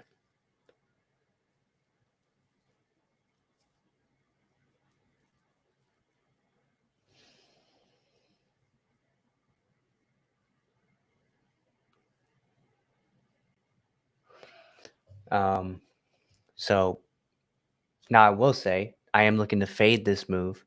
Maybe not necessarily CAD, but this move I believe was a product of the U.S. retail sales, because the CAD CPI year over year, core year over year came out hot. CPI trim came out exactly as expected, and the rest of this came out below previous. Month over month came out right at the low of the range. Year over year came out near the low of the range, below the forecasted and below previous. So you have some like kind of crappy data, but also a little warm right here in the core year over year, combined with dollar strength pushes CAD USD to the downside or USD CAD to the upside. Gold is at all-time highs. Is it still strong? Yeah, you know, the nature of that,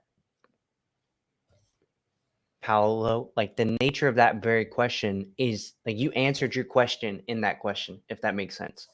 Gold is at all-time highs. That in and of itself indicates that gold is strong, right? So if gold is pushing to the upside, gold is strong.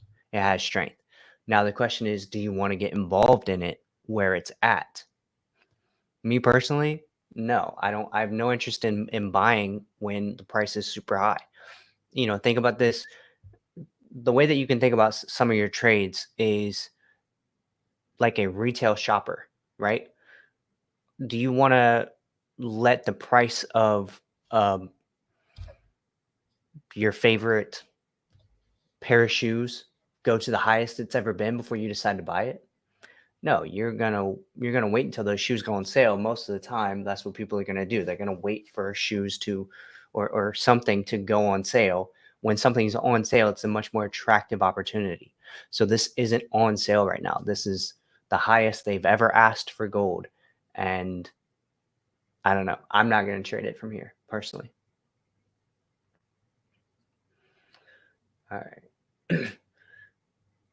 More. I hope I said your name right. What's up? Hey, thanks, man. Hope you have a good day as well. USD, are you a macroeconomics trader? I don't even know what that means, man. Tyler M, are you a macroeconomics trader? Zero clue what that even means. I trade macro fundamentals with currencies for the most part. There are times where I will take something on like equities or indices, but for the most part, I take economic data catalyst and use them to place real quick trades on currencies. That's pretty much my sharpest edge that I've been able to eke out in the market. USD CAD, what is your analysis? So let's pull this up. Favor asked USD CAD, what is my analysis? And then put monthly, is there a course/membership link? Quantum, if you're asking for me, you can join my private group on my Instagram at official Nick Phillips. The link in my bio will point you towards my private group, and we trade live every day. I have a video course right now. It's a few video modules in the private platform, and I'm actually in the middle of revamping that. But yeah, absolutely, go check it out if you want to. USD CAD analysis, monthly, weekly, daily, 4 hour. All right, so we'll go here in this order. Now, my idea for USD is what's going to drive this overall idea, right? The overall analysis of this chart. So I'm bearish on the dollar. Are you a macroeconomic trader? Yes, I am a macroeconomic trader, I would say. I don't swing trade the macros. I wait for new surprise macro information to hit the market and then take advantage of real quick scalping opportunities as prices adjusting to that new idea. So my idea here is dollar weakness, which would mean I'm looking for UCAD downside. With that being said, I think, you know, to have a reasonable range of price action expectations is reasonable. Meaning we have a high here and we have a high here. There's nothing that says price can't behave like this or even like this and retouch some of these highs. I don't think that's likely. I don't think that that's going to happen based on the data we've been getting. But again, a lot of my bias, it is data dependent. So if we start to get incredibly strong US data again, like out of nowhere, we just start seeing strength out of the US dollar, this could absolutely break to the upside. But on a playing into my current bias standpoint, I'd be looking for something like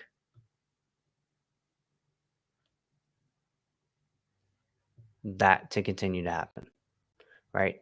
Big sell-off, breaks below these 103.6 area, down into, my next levels would be 103.5, and then beyond that, 103.4 is where I would be targeting. And then let me touch the 4-hour here. So, like I was saying, the idea for me this morning would be to fade this move. Now, again, I'm zooming in a little bit, maybe closer than what you want.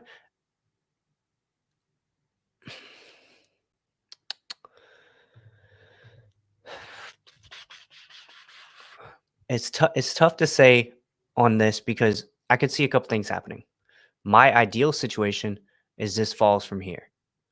I could also see it touching back into this little level of support here, popping back up, going like this, creating a head and shoulders, falling to the downside. Shoulder one, head, shoulder two to the downside. I could totally see that happening. Not my ideal, not something I think would happen. The ideal for me is even if we break this little neckline here, get a little head and shoulders, like a micro head and shoulders on the 4-hour to push to the downside. Let's see. Are you a swing trader or intraday? I'm a scalper.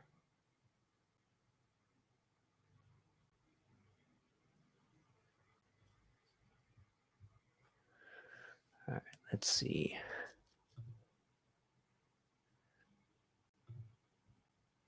UCAD is doing what I was talking about earlier at the beginning of the call. It is giving us this nice break of this structure.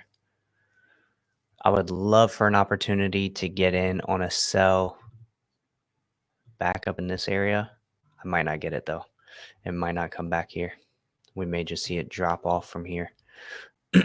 But I believe I'm about to get kicked off the show because it is the next guest turn. If you guys have any questions about anything I went over, feel free to hit me up on my Instagram at official Nick Phillips. You can send me a DM. I try to respond to everybody usually within 24-ish hours.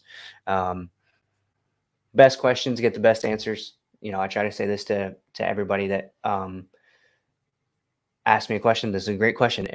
Eric Bossy, I don't want to jack up your name, but fading a move means going against the new idea that has hit the market, right? So there's a new idea that hit the market right here that pushed the USD CAD higher. It pushed the dollar higher against the Canadian dollar.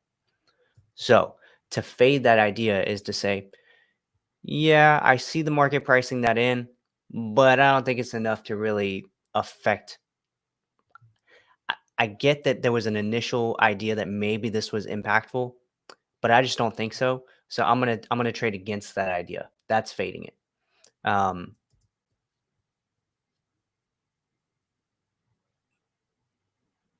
Bruh. USD CHF, please and thank you.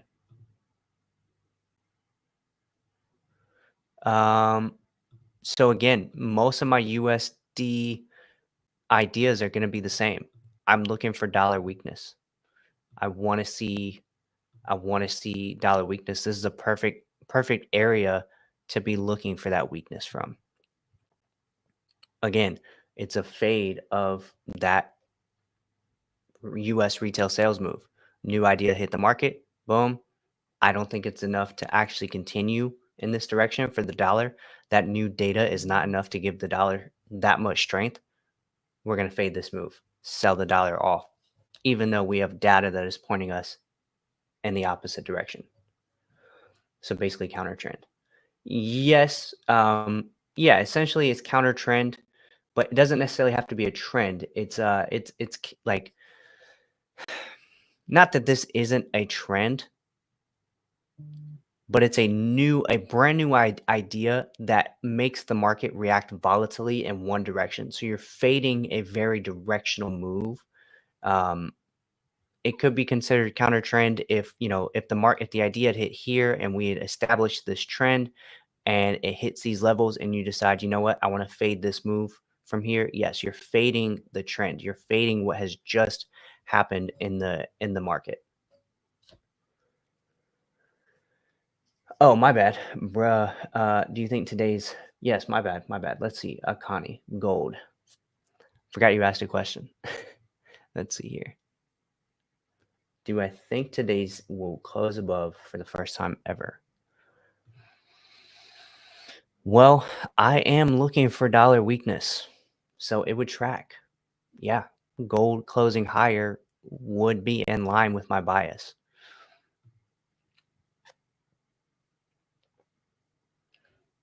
Now, to say whether or not it's definitely going to happen, whether or not it's going to close above that level for sure, I couldn't tell you. I can't predict the market, but I would anticipate, based on my bias for the day, I would anticipate or gold strength holding. And you're saying close above 2415.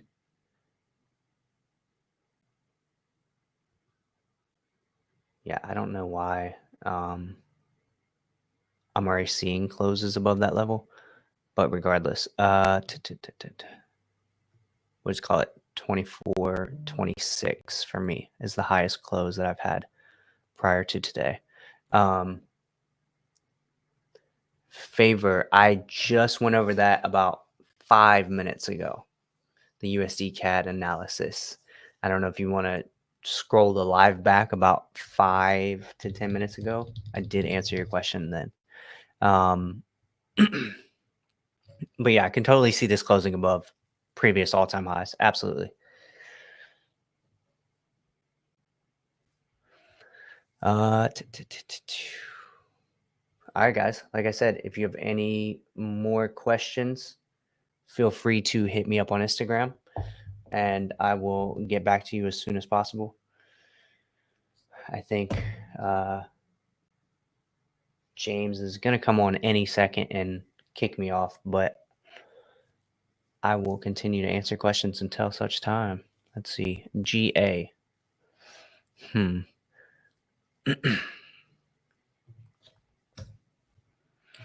From a purely technical standpoint,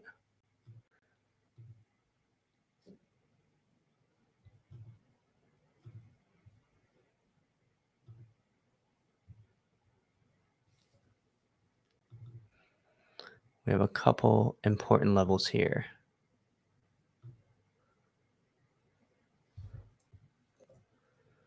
The pound has obviously just been on a tear recently, so keep that in mind. Pretty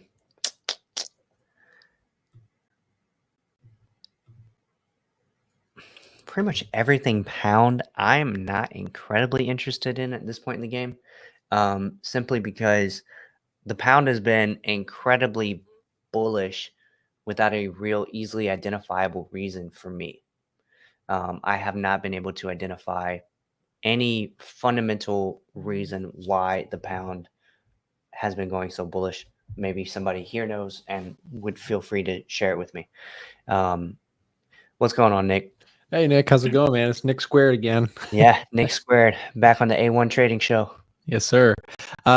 We heard you were wrapping up, so I jumped in just to come hang out with you for a second. Just let everybody know if you enjoyed that segment with Nick. Thank you again for hosting for a little bit there. And for everybody listening, if you'd like to find more information on Nick and stay up to date with him, he's putting out great content as well. So make sure, totally free value. We're going to drop the link to his socials so you can go find him there.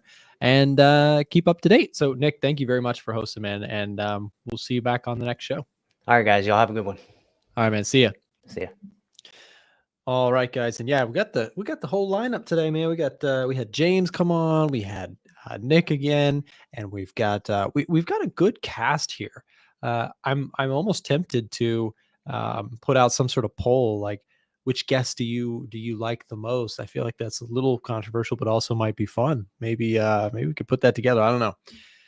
I feel like honestly we have so many different good guests, and you get a little bit of everything just watching the show if you keep it on for the day. Does anybody like keep the show on just throughout the whole day? I don't know. Like, do a lot of I notice a lot of names that stay chilling in the chat for like a couple hours. So I know a lot of people are probably like doing their trading and they just leave the A1 trading show on. And to me, that's like a dream. To me, that's like the coolest thing is we have like our own little like television show for traders each day. And it's literally like the dream. We have so much fun doing these every day. So shout out to all the regulars who are in the chat, hanging out, and claps for you. Anyways, in just a little bit, we're going to have Chris take over the show for a little bit as well. He's not here just yet, but he will be, and it'll be a good time.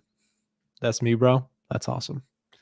Yeah, I feel like we have a lot of people. I feel like we have like a lot of like really consistent show fans. And I don't know, I feel like when going back about, I don't know, like 2 years or so, I looked at what we were doing on the show. Like the A1 trading live streams used to not be a collaborative experience. They used to be just like my show, and that was it. Like nobody else would come on. And I thought about it and I was like, I think that there's a need in the space for more of like a down to earth, not like a news network, not like so professional and not so, but like kind of like a more casual live stream where traders rotate in, take turns, passing the baton, going through some charts, and just make it so that the stream rolls for a lot longer. Because, as you can probably imagine, like I can only do these live streams for, man, like an hour is like pretty exhausting, to be honest. I mean, they're a lot of fun, but they are, they're a lot of work. And so it's been nice to see a rotation of what I think is a really good cast of traders that come on, they share their thoughts, they share their ideas, and the next person takes over, shares their thoughts, share their ideas. And a lot of times we get differing views, and that's just where growth happens, right? Growth is when you can learn from people who trade differently than you and improve and all that good stuff. So anyways, that's some good stuff there for sure. Gold is still pushing higher here today. Stocks are a little bit mixed. You got the NASDAQ slightly lower, S&P slightly higher. I'm curious what the RSP looks like today. So here it is. RSP is up and away. Look at the outperformance from the average stock today. We're seeing a little bit more of this action we've seen picking up as of CPI day. We're seeing some rotation, it seems. It's not incredibly polarizing today. But what I'm talking about when I say rotation is like the technology names, which have been the biggest winners, are not like bright green. For a while there, it was like this color over here all over the place, and everything else was like this color, which was kind of frustrating for people who weren't just invested in tech. We now see a little bit more of a distribution on stock buying. Energy's down today. You have energy down today. Tech is slightly down today as a whole. When we take a look at, look at the RSP, it's up 1% today. So you are getting, and the Russell up another 2%. I mean, this is a strong break for the Russell. Maybe we could talk to Chris Pulver about that in just a moment. I'd be curious his thoughts on the Russell, as I believe he has some positions. Him and Frank are both on the right side of this move. I wish I was. So we will talk to him in just a moment. We're going to take a quick break to set that up, and then we'll have Chris joining the show just after this. Stay tuned.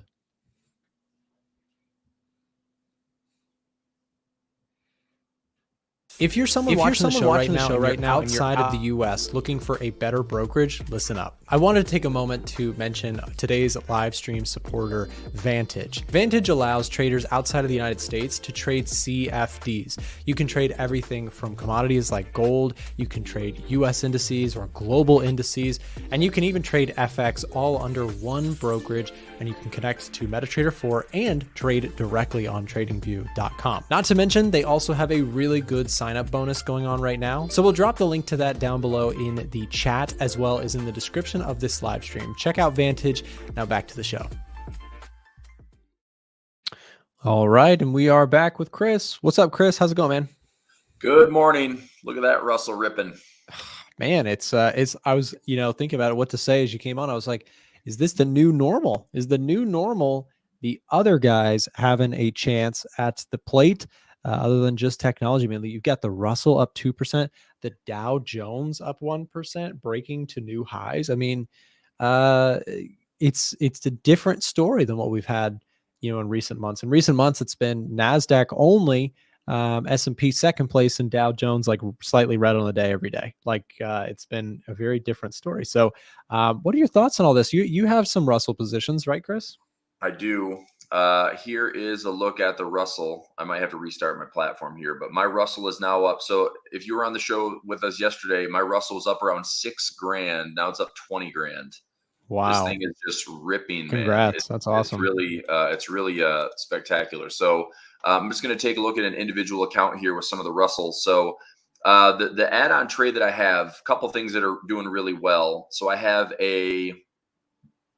let's see here.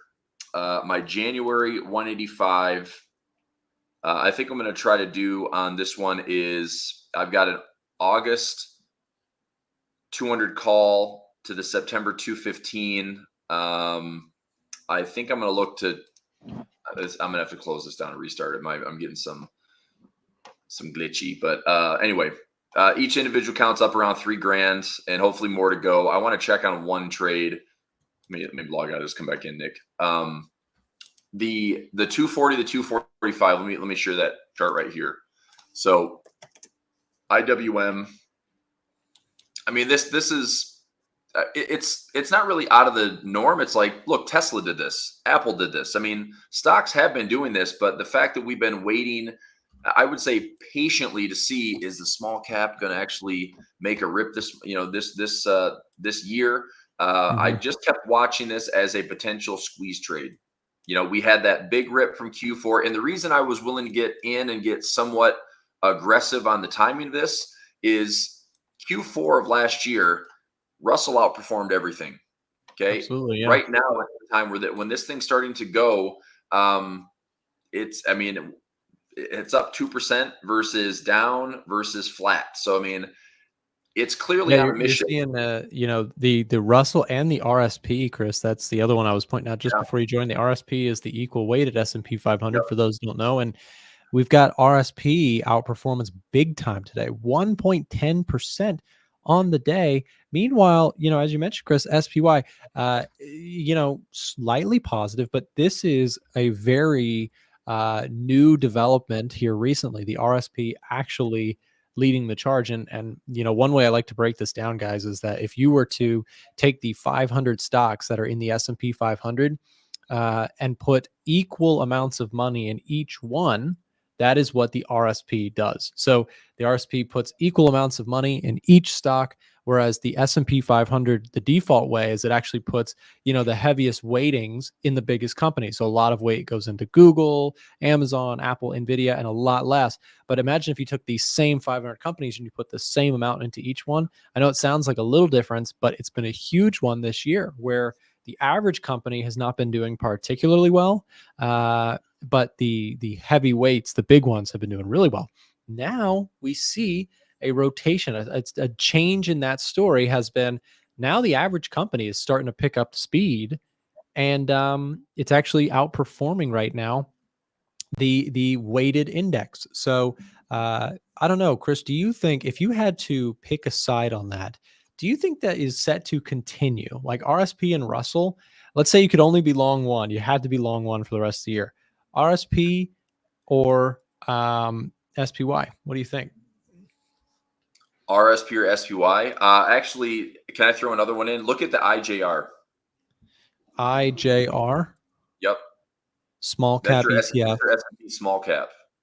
Okay. Yeah. So You I can think choose that this that's one going to too. be, so if I'm going to be long one right now, here's why I like IJR and here's why I like IWM. Okay. Mhm. IJR, it's to me, it's the measured move at least to get back to the previous highs. RSP is still sitting at all-time highs. SPY is sitting at all-time highs. Mhm. QQQ is sitting at all-time highs.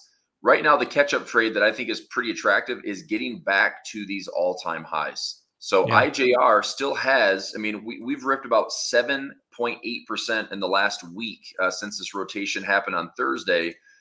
It's up right around, 7.5, almost 8%. And, what I want to look at is, let's just say from current price to revisit the highs, there's another 5 to 6% right there. Now, that might not sound like a lot, but an index moving 5 to 6% is pretty big, especially doing it in this short amount of time. If you go to the IWR, you and I talked about this well before this move happened. It was just a matter of if we have confirmation, and I had mentioned this ascending wedge, if we have confirmation of this thing breaking higher, we've got a lot of upside here. There's 20+%. And, with I'd say smart money and this confirmation happening, there is a race to get to those all-time highs. So Yeah, I'm Chris, right. it looks like that thing might just make a run for it. There's nothing stopping this IWM chart. Another way of looking at it is RTY for those in the audience. RTY is a futures, very clean chart representation of the Russell. And what you can see is, look at this. Just as Chris was pointing out, end of last year, you had a really sweet spot scenario where it was like yields were coming down. They thought they were going to see rate cuts, but the jobs market was rock solid. It was like, oh, Russell to the end. I was bullish during the Russell on the Russell during this time. I am watching and applauding you and Frank for being in this move, but I am not in it myself. My thought was, I'm concerned inflation was staying too sticky for too long, and that growth might get hurt in there. And I think there's still a possibility of that happening, but most likely right now the market is just saying, look, rate cuts are coming. The jobs market's not crashing.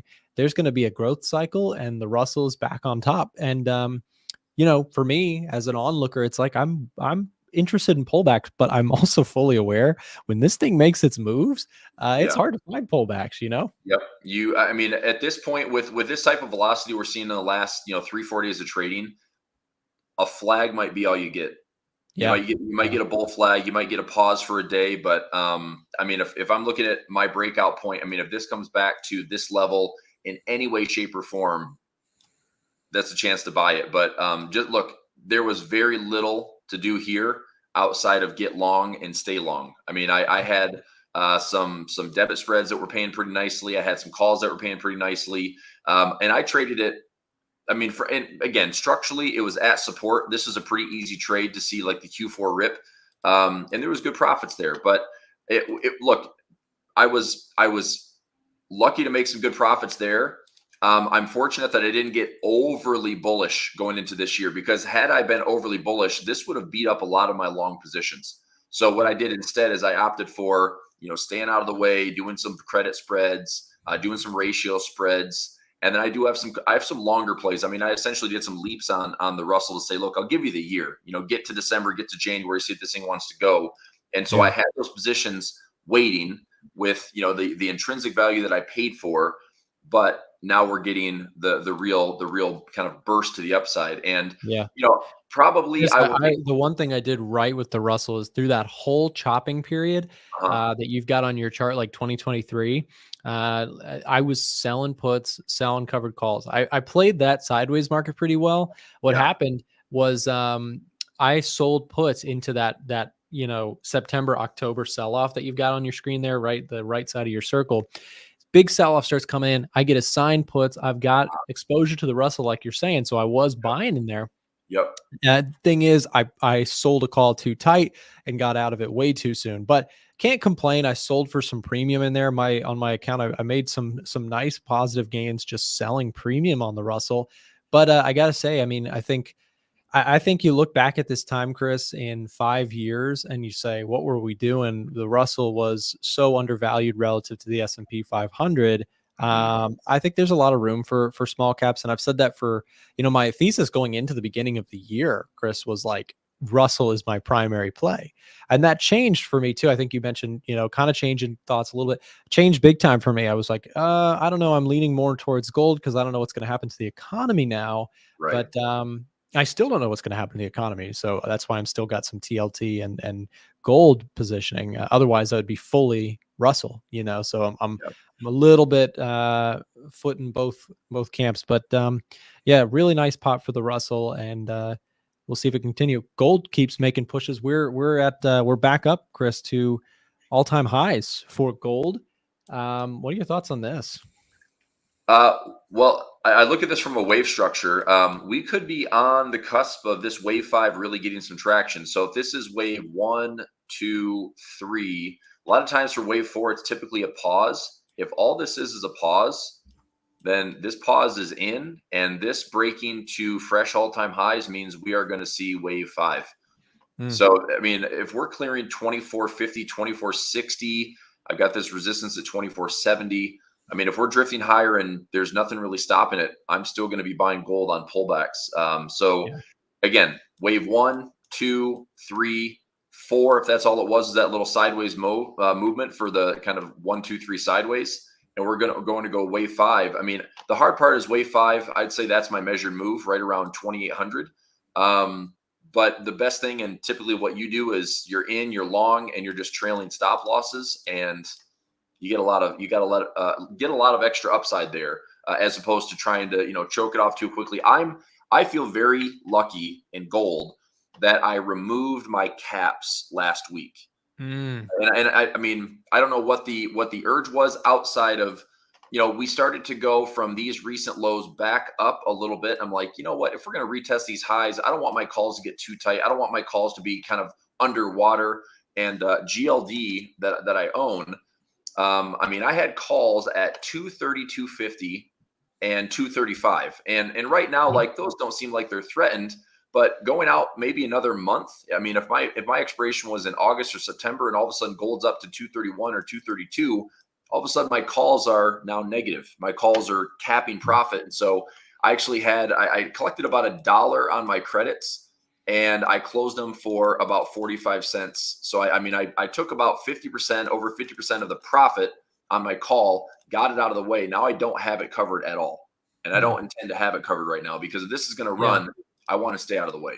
No, I'm kind of in the same camp. I've thought about that too, Chris. I'm like, okay, we're making a nice move here. Do I, sell a month or two out, call, and just kind of like sit pretty on it? But the thing about gold is it's not, it's such a interesting asset class. It's so unique in the sense that, gold can go 10 years and be the most boring. You might get 2% out of it a year. But then when it makes its moves, it's very much like, this is like the chart of gold over like a long period of time. It's like this, like it is almost like a trend follower's equity over time is like what gold typically does. Right. And I think that, when this move is finally happening, which I think we are seeing right now, trying to call that into sight, it just moves so parabolically in one direction when it really wants to make moves. I mean, look at, and it's been a minute, we're a bit overdue, in my opinion, for a substantial breakout like what we saw. Here's 1977 up through 1980. We saw massive parabolic runs in gold. You saw it in the 2000s into 2011s. And think about this, Chris. During this time, had you bought the S&P 500, you were flat after 10 years. But in gold, you had 600% gains. Obviously, I'm cherry picking the bottom to the top. But the point is, there's these periods where you want to let that gold, monster run take place. And I think that 2020 triggered maybe another cycle for gold. Maybe we are also, I think, are you paused, Chris? I think we might have lost Chris. I don't know if he can hear me. He seems very still right now. I don't know. You guys seeing the same thing I am? Or is it me? Maybe I'm frozen. I think we might have, he's back, I think. Can you hear me, Chris? It might be me. Can you hear me, Nick? I can hear A you. second. All good. We'll get it sorted out. I'm back. Yeah. Okay, I think I can hear you. Chris, maybe just back out and come back in. That might be the fix. Anyways, so what I was pointing out, oh, he's back, I think. Yep. Oh, you're muted. Oh, there you go. I'm okay right now. Okay, yep, you're good. All right, you're I'm good. just gonna. I've got too many applications running here, so I'll just get back into it. So I missed some of the segment on your gold run, but look, gold is looking pretty attractive. Look, Bitcoin's made a big recovery in the last couple of weeks. I mean, Bitcoin played out pretty well with I kind of called this. I'm kind of happy with it. Bear trap, right? I thought this is a good opportunity. If the bulls are around, it's a bear trap by testing this low and testing this pocket, and that's precisely what we did. So I have some positions where my my BITOs, my IBITs, I didn't trade Bitcoin futures. I actually talked to the Tasty Trade team last week. I was looking at some micro Bitcoin and micro Ethereum. I couldn't do options on those. I could just buy the futures contract, but I'm talking about this right before it broke the trend line, and I was like, well, if I'm wrong, then this gets pretty heavy-handed to the downside. So I wanted to do an option trade, but I could only do it on regular Bitcoin futures, and they're 1,000-point wide spreads, and I wasn't about to take on like, hey, if I'm right, I'll make $3,000. If I'm wrong, I'm going to make lose $3,000. That's a little too much out of. So long story short, I mean, BITO is a ProShares ETF that you can trade options around. I've been long on this one from the rips in here, broke out, and I pretty much held it. So when we came back to this level, I bought some more. Came back to this level, I bought some more. So I have about 3% between BITO and IBIT in my portfolios. Personally, I have closer to 10%. I mean, I'm good with like a 10% allocation personally to Bitcoin. For my about 3%. And dang, that's pretty aggressive, Chris. That's a believer right there. Are you a crypto guy? I didn't realize you're that much of a crypto guy. I'm not, but it's risk capital, man. I mean, if it's 10% that can make a portfolio, go up to, I don't know. I mean, in the next, like, think of the rule of 72. If I have an asset that's going to make 100%, 200%, and again, if I'm looking at longer term, and this is way out there, but I look at it this way: we're trading at $63,000 right now. Okay, $63,000 right now, and if we get to $1 million on Bitcoin, and this is a wild, ridiculous price, but that's what maximalists are talking about. So if we went up 15x over a 5 or 10 year period, what's that risk capital look like for you? If I've got 10% allocated, all of a sudden I'm up 15 times that. Like that's a lot of performance on one asset that's basically controlled risk. I mean, can I make 10% a year? Yes, I can find a way to do that. So I look at it longer term. It's like it's okay for me. Yeah, I think I like that's the thing with Bitcoin that's interesting to me as well, is like the potential alpha there, the potential like substantial outperformance that you could add to your account.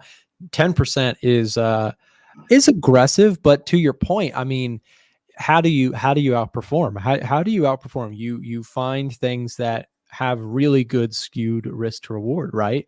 And I'm with you on Bitcoin. I mean, I think that I see a world in which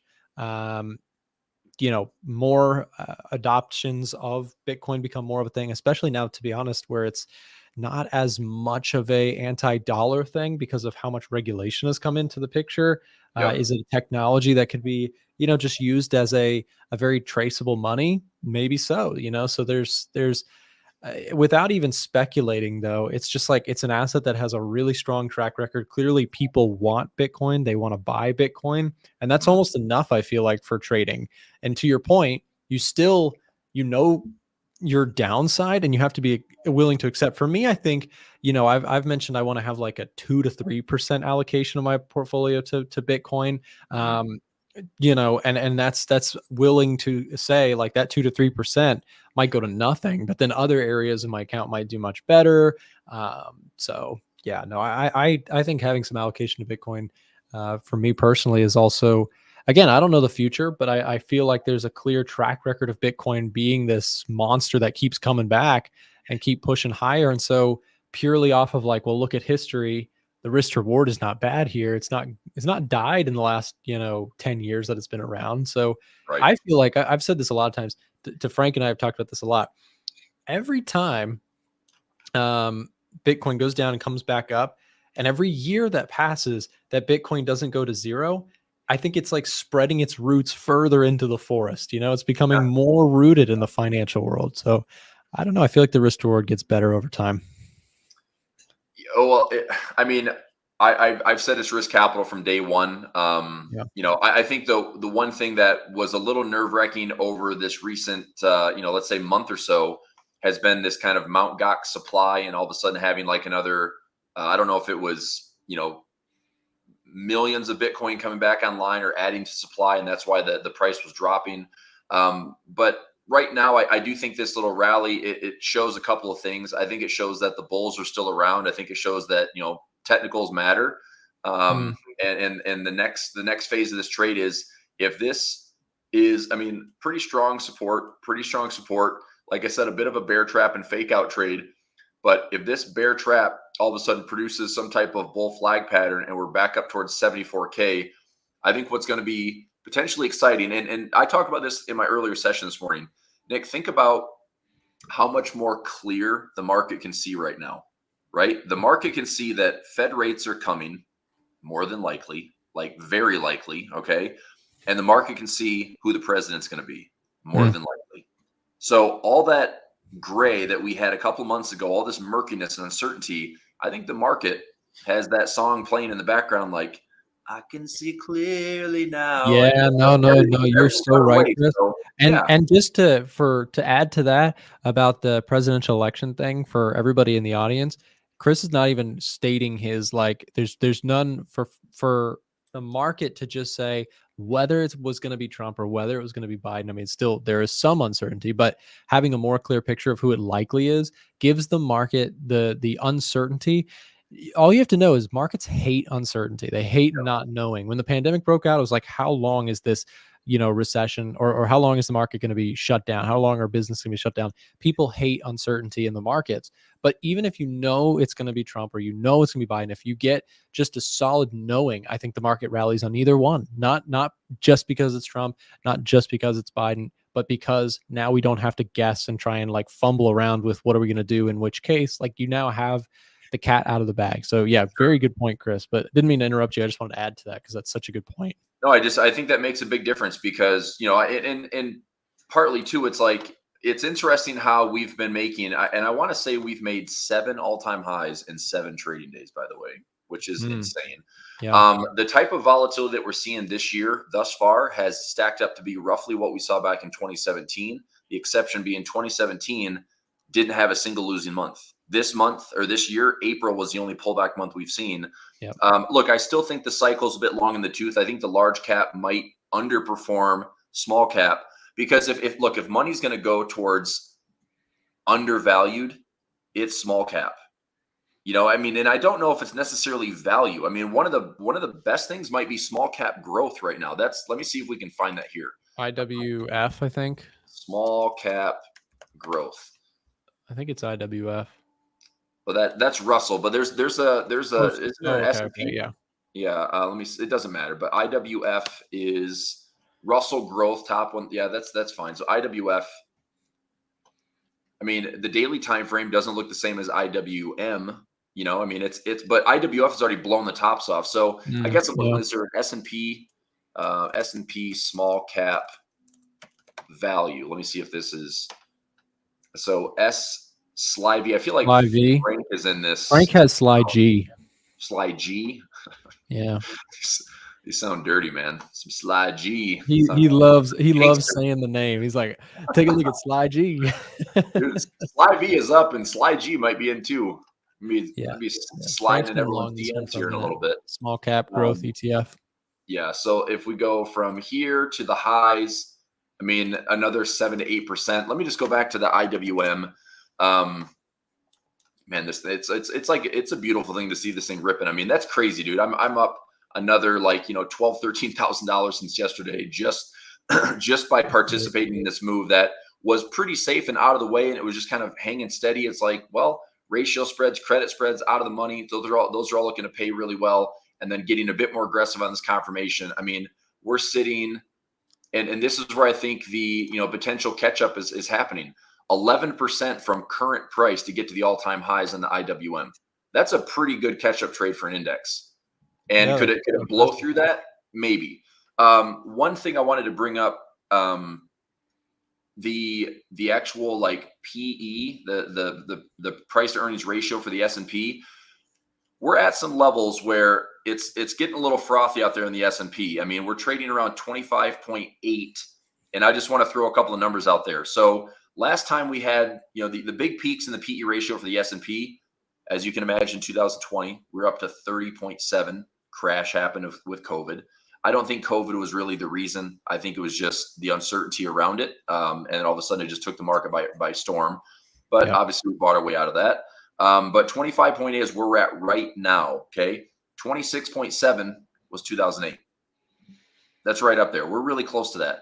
The 1999, 2000, 2001, 29.3, 29.6. So price to earnings ratios, where we are right now, this is a really critical earnings season. So as I said, it's nice that the market has a little bit more clarity around rate cuts and more clarity around the presidential election. The one thing the market may got a little ahead of itself on, and all I'm doing is making a case for if the market's not going to just be up forever, for the rest of this year at least.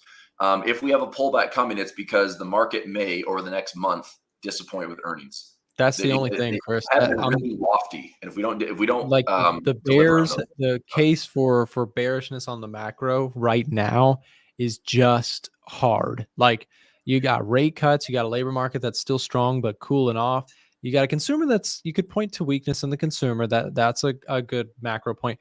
But really, to your point, even that like consumer feeling is going to show up in earnings, and that is the question. That is the only one that I see where you maybe see a little bit of a red streak in the second half at all would be earnings disappointment. I mean, that's the only thing I think that, because we've seen economic data. I mean, it didn't even matter this morning what retail sales did. The stock market stayed. It wasn't going to get bothered by that. And CPI and these macroeconomic stats that are coming out, it's almost just like not even phasing the market. The market's just rip your face off rallying anyways. And I agree with you. I think the only thing that slows down this market, and I'm not saying this is what I think is going to happen, but the only thing I think that could actually give it a gut punch would be poor earnings, specifically from the big names.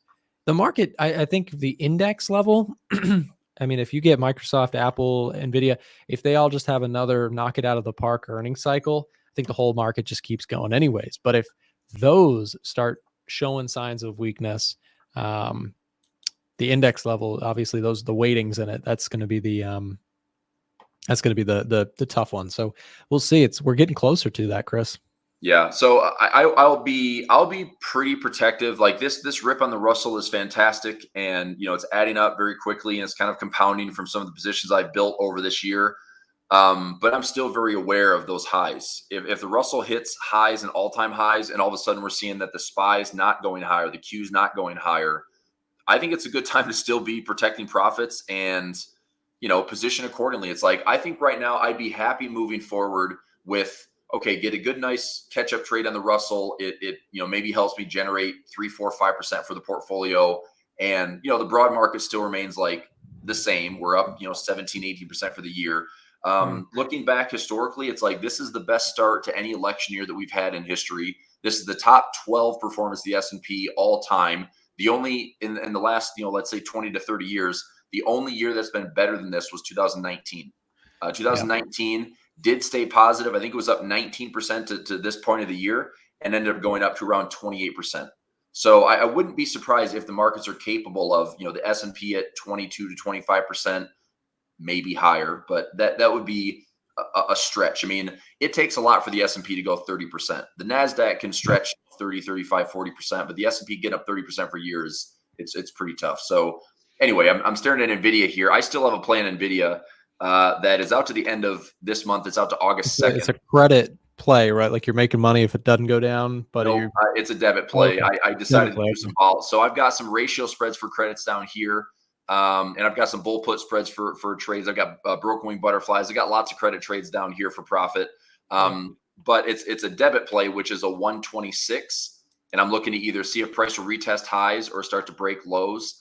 So, I mean, I think there's enough, week to week volatility to give me some direction, but we haven't really seen much of it outside of this kind of squeeze and contraction and volatility. So, Chris, I would love to see NVIDIA have a gut check to its earnings so we could buy it, because then, do you still have that? I think you had like a put that you had sold out to like 95. Do you still have that play on NVIDIA? Yep. I do. You do have that I'm sitting here at I've got a 100/90 ratio spread. That's it. And I have a 95/90 ratio spread, and I have some just naked puts at like 85 and 80 as well. And that one was the credit one, right? Those are all credits. That adds up. That was what I was even thinking. Even if I'm wrong on this debit spread, I have enough credits added up here that I'll still net profit on this. And I'm happy to own NVIDIA. Like at this point, if we come back and have a healthy correction to 100 or 90, it's like I'm going to be willing to take ownership. I'd like to say I'm going to own it cheaper than that, but that's about going to be my break even. But the nice thing is the premiums are so rich on this that within a 30 to 45 day cycle, I can probably lower my cost basis by $5 on NVIDIA. Now, I lower my cost basis. If it starts to rip, I might repair it and not necessarily catch all the upside. But to me, I think it's a pretty straightforward stock if I own it, to know that I can at least lower the cost basis, get it called away for profit. Yeah. Very easy. I want to real quick. I want to ask or answer a question here in the chat. We had a really good question today. Any particular reason why DJI, which is the Dow Jones, is so bullish right now with the S&P and NASDAQ down? I wanted to show my screen for just a second just to answer this question, because that is a good question. We've seen the opposite be the case for so long. We've talked about it a lot on the show, where the NASDAQ was up every day, the S&P, and then the Dow's just been underperforming. Dow is making a huge push. Really, really good day for the Dow and for the Russell, which we've just talked about for several minutes here. Why is this diverging? Why is the S&P having a flat day, NASDAQ's down, and the Dow Jones is up? Well, I've got a sector, a sector part of my watch list just to help answer this question. So I know it's a little bit small. In fact, let me see if I can zoom in for you guys. So check this out. I've got on my my ETF watch list here on TradingView a sectors section. And we've got a little bit of everything in here. So the XLs, I trade these guys a lot. So the XLs are sector ETFs. So we have things like XLI, which is industrials, XLV, which is healthcare. We have XLB, basic materials, XLF, this is financials. So what we see here is, remember that the NASDAQ is more tech heavy, right? So the technology heavy stuff is actually doing poor. And you can see I'm long the XLK, which is, I'm taking on some water here today on my position. But XLK and semis, SMH, which is like NVIDIA, which Chris and I were just discussing. So we see some selling of those areas. IGV, this is a technology sector ETF. So, my point with that is you've got a couple of the tech heavy stuff doing not so hot today. And then on the other side, what's doing well? Well, regional banks, which is a big section of the Russell, doing really well today, up 3%. Industrials doing really well today. XLV. These are, by the way, some of the more, XLV is more of a defensive sector. So to see that leading is interesting. Basic materials, financials. What this would suggest to me looking through this, industrials, healthcare, financials, and basic materials leading, that would tell me that the market is saying, oh, so there's going to be an economic kind of expansion period, because these things are very correlated to the health of the economy. Industrials, basic materials, financials especially, these things do well, and not to mention real estate, but that's very rate sensitive. So that's why you can see at the index level some divergence in performance. But just wanted to clarify, because I thought that was a good question in the audience. Chris, do you have anything to add to that thought? Yeah, well, also to add to that, what is inside some of those sectors? If you look at, I think a big comeback story has been UNH, which has been like healthcare has been dragged down lower. The Dow is also not market cap weighted, but it's price weighted. So it's Yeah. essentially, Yep. all of the undervalued, underperforming has now had a nice injection in the last week. And so I just think you've got some big movers that are recovering quickly, and price weighted is a lot different than market cap. I mean, and again, we've talked about this, like for a healthy bull market, we should see everything moving kind of in unison, right? I mean, we saw the S&P carve new highs, the Qs carve out new highs, but the Dow was lagging and the Russell was lagging. Well, now the Dow is up, now the Russell's up, playing some catch up, which might help them get back to the levels of, okay, SPY's up here and Qs are up here. Now the Russell and the Dow can catch up. And then we'll see if collectively, could they all go together? Could we return to that kind of broad bull market, and give it a chance? So I think right now we're witnessing the catch-up trade, and then we're about to see if we can catch up and also steam ahead, and kind of have a little bit more drift to the upside with all of the indexes still making higher highs. I wouldn't be surprised. I wouldn't be surprised if S&P eclipses 20+% for the year, and the NASDAQ gets back up to 30+% for the year. It's, again, give the Russell and the Dow a chance to catch up, and that's a great year. I mean, my gosh, you can't ask for a better environment to be long when everything's up, and it feels certainly not every stock is up. I mean, right now, only look at Nike. You got a household name that's down 50+%. So it's not like every stock is performing well, but you're given at least a bigger slice of things that can perform and can carry the weight. And so it is nice to see for the first time in months, like small cap matters again. And maybe it is very nice to see. Yeah, and RSP, IWM. Yeah, it's just nice to see other things performing. You also, as we've talked about today, people are asking about gold as always. Everybody loves their gold. Gold is tapping on the door as we speak to an all-time nominal high. So and just how quick these things can move, man. Same thing with the Russell, gold, Russell. When you get a true, change in secular thinking in the market, things can change quick. I think that there's a little bit of somewhere in here, not to be contrarian or negative, but a little bit of concern about the future here too, because you do have, I know yesterday the VIX was up a little bit. You also have healthcare as one of the top performing ETFs, which healthcare sector, XLV is healthcare, and healthcare is generally seen as a less, it's more of a defensive sector than the other ones, not always, but we see a little bit of outperformance in some of the more defensive names recently. Gold is up. So there's a little bit of that going into the picture too. Maybe the election is giving some jitters to the market. Still just a question of what's going to happen geopolitically if Trump is back in office. There are just these questions. So anytime there is uncertainty or questions, it can cause some big moves. And we really see the change in tech being up every day and everything else being flat. We finally see a little bit of rotation come into the picture. Also, Chris, we've got Frankie's going to join the call here in just a moment. I'm going to step out here and let you guys battle it out for a little bit here. Take a look at some charts. Question for you as we jump into this. We got Netflix, I think, on Thursday. I'm wondering if I'll hop out, but I'll be listening if you have any thoughts on earnings season, which is starting up for plays. So, Chris, thanks for coming on. Before I step out, everybody who would like to see more of Chris Pulver, he's got his own social media accounts. You can find him on Twitter at @RealChrisPulver. You can find him on YouTube, Chris Pulver. Just search his name. Keep up with him there. And you can also find his Discord channel as well. So, Chris, thanks for coming on. You've got the show for a little bit. Thanks, Nick. All right. See ya. On that question that Nick just asked on Netflix, I think I placed this trade with the show yesterday. Frank, were you on with me yesterday doing Netflix, or did I do that in my trading room? It's all kind of boring when I'm live like 5 hours a day, but did I not do it with you? We didn't get to stocks yesterday or earnings plays. Okay, so I do have an earnings play on Netflix, and this is what I did. I told you last week that my earnings season is, I'm going to play quite a few. We can price out a couple today, actually, and see if anything looks good. But for Netflix is one of the potential movers. It's an expensive trade. Well, I should say this. If you're looking to just, take a direction and you're doing it with a debit, it's going to be pretty expensive. I looked at this yesterday. It's a $30 debit if you want to just, trade an at the money straddle or an at the money strangle. So that's not what I'm interested in doing. But instead, I'm just doing around the expected moves, which should be about $66 to $80 is my expected move. I want to say that if I go out to the 7/26 Friday expiration, that's next Friday, not this Friday.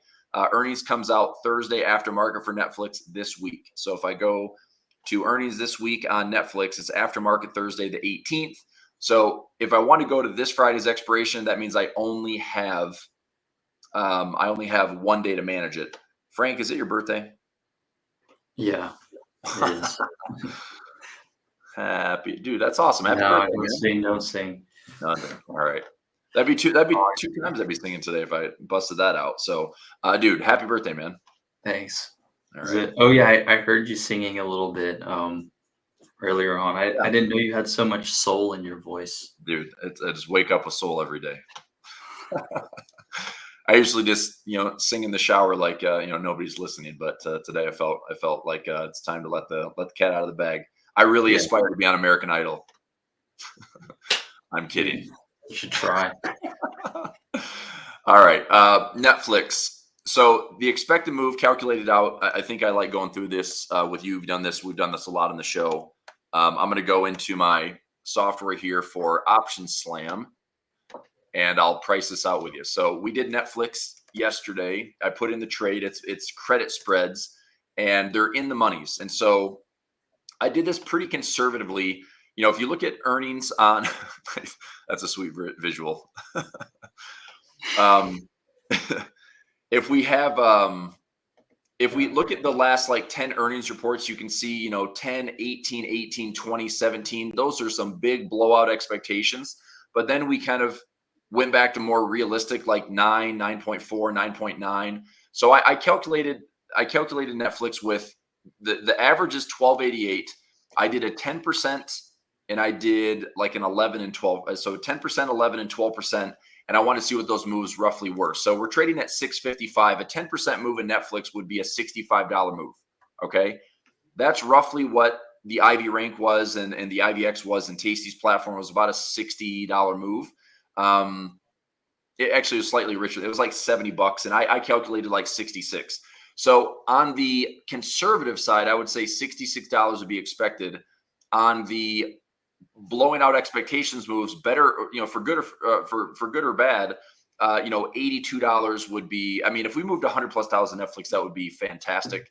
But realistically, if I get a $60 to $80 move, that's how I played this. And so yesterday, I was basically, the stock price was sitting at 660, and so I went in the money by $60. And so on my bull put spread, I sold the 720 and I bought the 715, and I collected about $3.75 credit. Okay. And then on my call spread, I did a sell at 600 and a buy at 605 and grabbed another 375. So my total credit on the trade is 750. All right. Now 750 credit on a $10 spread, I'm only risking $2.50, but I'm trading both sides of the trade. So here's how this works. If I win on one side 375 and I lose on the other side $1.25, what's my max gain? $2.50, right? So that's the most I can make on the trade. This is the most I can lose on the trade. So I'm okay with that. Like I'm standing to make, 2 to 1, however this shakes out. If I make money, it's going to be roughly, 2 to 1, but that also gives me some wiggle room where I can go after a 1 to 1. And I would say that if I'm up $125 per contract, or I'm up 1.25 credit per contract, I might just take the profit and move on, because with a 750 credit, let's just say that I can make $1.50. I can max my risk. $1.50 divided by 750. That'd be a 20% target. I think that's pretty These are profitable. credits. So you're selling bull call verticals above price, right? And then selling bear put verticals, or I don't know the names of it. Other way around. You have, I'm you have doing puts the above price and then calls puts below above, price. yep, puts above and calls below. So I'm in the money on the puts and I'm in the money on the calls, which means I get a lot more premium for that trade. Now the risk that I take on is there is a risk that if the market, dumps to the downside, I might get assigned the shares, which I will just repair because it's a defined risk credit spread. So I can use the long side of the trade to close out, take the same risk off. So however it shakes out, hopefully there's no assignment, but if there is an assignment, I'll repair it and just get rid of the losing side and then take profit on the profit side to be a net profit of, maybe $1.50, $1.75. Max profit is by next Friday. So if I want to sit in this trade, until next Friday, I could make $2.50 would be my max profit. So that's what I could do.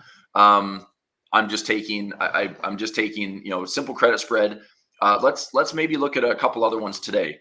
I'd like to look at, so if I look at Wednesday, Johnson & Johnson's kind of interesting to me. It's not a big beta stock. It's not super I don't volatile. like any of these, to be honest.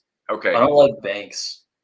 No, I mean banks are boring when it comes to earnings plays. Domino's might be okay. Netflix is probably the better one. I mean, I'll look at it this way. If I take and maybe this would be a really easy way for us to talk about earnings and for me to play earnings this season. If I just look at the big ones, like I'll do Netflix and Meta and Microsoft and Google and Tesla and Nvidia, like I'll look at the Mag 7, the top 10, and just trade those in the money credit spreads where my risk parameters are really tight. I mean, if we beat earnings, great. If we miss earnings, I think that's where a lot of damage comes in. If we're talking about this correction and this downturn in the market, it would probably be with a disappointing earnings season. So I don't want to pay a lot of money for those earnings. I've been pretty fortunate this year that for the first 2 quarters of trading, I've had about 72% of my earnings plays have been positive, more reward than risk. We're up about a net like $5 or $6 on just earnings alone, which isn't actually no, like I'm sorry, yeah, $40. It's like a net $40 of credit, so not bad. Anyway, it's all good, and I'm just thinking Netflix is a good one for this week, but I do want to take a look at some prices. Alcoa has been Alcoa has it's a very moody stock. I mean, when we seem to have some risk appetite, Alcoa does really well. I own the shares of Alcoa. I've got a break even in the low 30s. I started buying this thing, low 30s and kind of scaling into it. I do have some options. I'm covered up to like $45 or $50 on Alcoa. I'd like to see it still go up. I don't know. I say this is volatile, but the weekly average is about $3.74. So this is probably a terrible earnings play. Let's go to Domino's. DPZ, is that right? Yeah, Domino's is that this week? It's this week. Domino's is Thursday before market. So this is one I'd like to take a look at. So Domino's is not quite to all-time highs. What else? Abbott Laboratories, ABT. That's another you one. made it on that last time. What AB, what is it? AB. What's the symbol for it? ABT. Okay. 103. All right, let's take a look at both of those. So let's go ABT, and then we'll do DPZ. So ABT sounds like I just can't say my alphabet. ABT, DPZ. I'm a kid that has a learning disability. ABT. I think ABT is not going to move. So I'm thinking you could do like an iron condor on that, but what would it be to the sell side? So you're talking about kind of you're trying to go to the outside of the expected move and sell that premium. Yeah, I wonder what that would be like. Let's price it out. So it's a $100 stock. We're looking at an average move of about 4.48%. Looking at the last 10 earnings, we do have most of them in the 4s and in the 5s. The last 4 prints have been over 5%. So again, I'd say conservatively 4.5 looks pretty good, 4.48, and the move is at 102.98. So we'll take 102.98 times 4.48, 0.0448. That's 4.48%. and you're looking at a move about $4.60. Okay. I don't have my Tasty platform up and running because I was getting some buffering in the stream, so I'll keep that aside. But I'm gonna get this all priced in. If I take the trade, you and I can chat more on Discord. But I will look at this trade. So 448% move. We're looking at about a $4.60 move. So Frank, do this for me. If your screen is up and running, let's create the trade through your platform. I just want to see what it looks like. If you wanted to go out, let's say like maybe $6, $7, and maybe look at that as if you're doing an iron condor, you're looking to, sell a call up here and then sell a put down here and then turn it into a spread, and you're trying to collect that premium. Now the question for you is, are you going to trade an iron condor and go both directions, or you want to be just one side to think of that Abbott is likely going to have solid earnings and we go up? I mean, there's also that lean of, look, the Russell's up, the SPY is still at highs, the Qs are near highs. The markets are playing catch up with the Dow and the Russell, but the NASDAQ and the SPY are still at all-time highs or close to it. I would be leaning a little bit more towards, if we have a positive print, things are going to be pretty good and steady. I wouldn't necessarily love taking a bunch of downside trades and earnings. I think that if we're steady and hitting expectations, the market's going to be pretty stable. But I think, selling premium or selling options in this earnings season could be pretty good, just because maybe we have less than stellar directional moves, but we have stable moves. Does that make sense? Stable would still allow you to make money, right? If I built an iron condor, on the put side, you're buying at 97 and you're selling at 102. No. Well, here's what I was going to say. It's okay. It's close to $3 credit. So okay. So if you're selling at 102, so are you selling at 102 or are you buying at 102? Because if you sell at 102, you're doing a short strangle. Selling it put at 102. Straddle. Yeah, selling a put at 102, buying a put at 97, selling a call at 103, buying a call at 108. That's selling an iron condor. That's selling it, yeah. So you're doing the sell on the iron condor, which means that you still want to see price stay within. So that iron condor is going to be constructed this way, right? You're going to have your risk, your reward, and your risk, right? So you're collecting credit at the 102, 103 area, and you want to make sure that price does not go too far to the downside or too far to the upside. So what were the legs that you were selling? You said 97. Yep. Okay, so 97. That's a buy. That's a buy. Yes. And that just creates a spread. That's just defining the risk. That's no big deal. And if you went from, you would sell the 102 and then buy the 97. So that gives you this is a $5 wide condor for the puts. And then what about the calls? Are you only doing one side or are you doing both sides? Both. You sell at 103. So sell the 103 and then buy the 108? Yeah. Okay. And that would be a $5 wide condor. So net, what are you collecting on that for the total credits if you put all four legs together? It's on the low end, it's 272. Okay. Your mid price is 272? The mid price is 282. All right. So we'll just say 280. All right. So that trade, if taken, you're getting 280 and you're risking 220. Okay. It's almost 1-to-1. Well, it's slightly better than 1-to-1, which is nice. And that's pretty favorable, because most of the time it's hard to get a favorable reward to risk when you're selling options. A lot of times you're selling options, you're usually getting about 30% of the spread, 40% of the spread, unless you're going in the money. So at the money, this is a pretty solid trade. What ruins this trade is a beyond expected move. So we're planning on this market moving about $4.60, and you're going $1 up and $1 down to create those spreads. Okay. And so down to 97, if we have a $4 move or $4.60 move, it's not breaching 97, which is good. and it's not breaching 108, which was good, right? If we go from 103 to 108, that's, it's not going to get to 108 if we're moving only $4 or $4.60. So again, I constructed this where, like Frank's telling me, if you have this as your profit, okay, this is what the trade looks like. Price would have to go beyond. You'd have a trade here, Frank. What's kind of nice is your break even is actually from 108 to the upside. Your break even is actually like 110 and change, and the downside, your break even is around 95.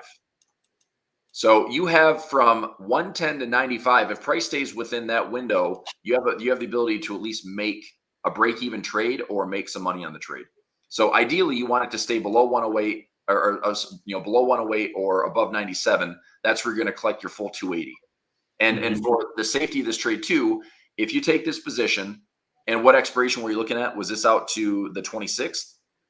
This is Friday. This Friday. Okay. Okay. So, and I mean that I kind of prefer to take it out to this Friday because you only get like 1 or 2 days to manage it. And so if we have a very lackluster low directional move and you can just quickly take that time premium and get that decay right away, that would be perfect. And so but you said the other day that you like time in your time decay. You said you want more time. No, I like the premium with more time. If I go out further in time, I expect to make more. So go out to next week and see how much more credit you make. You'll probably make another 30 to 50 cents on the trade. Okay. Go out to next week and do the exact same trade, change the expiration to next Friday the 26th and tell me what the credit is. Okay. Give me a sec. Okay. So, yeah. I mean, mid price is 304. Right. So you're right, 30 more cents. Yeah.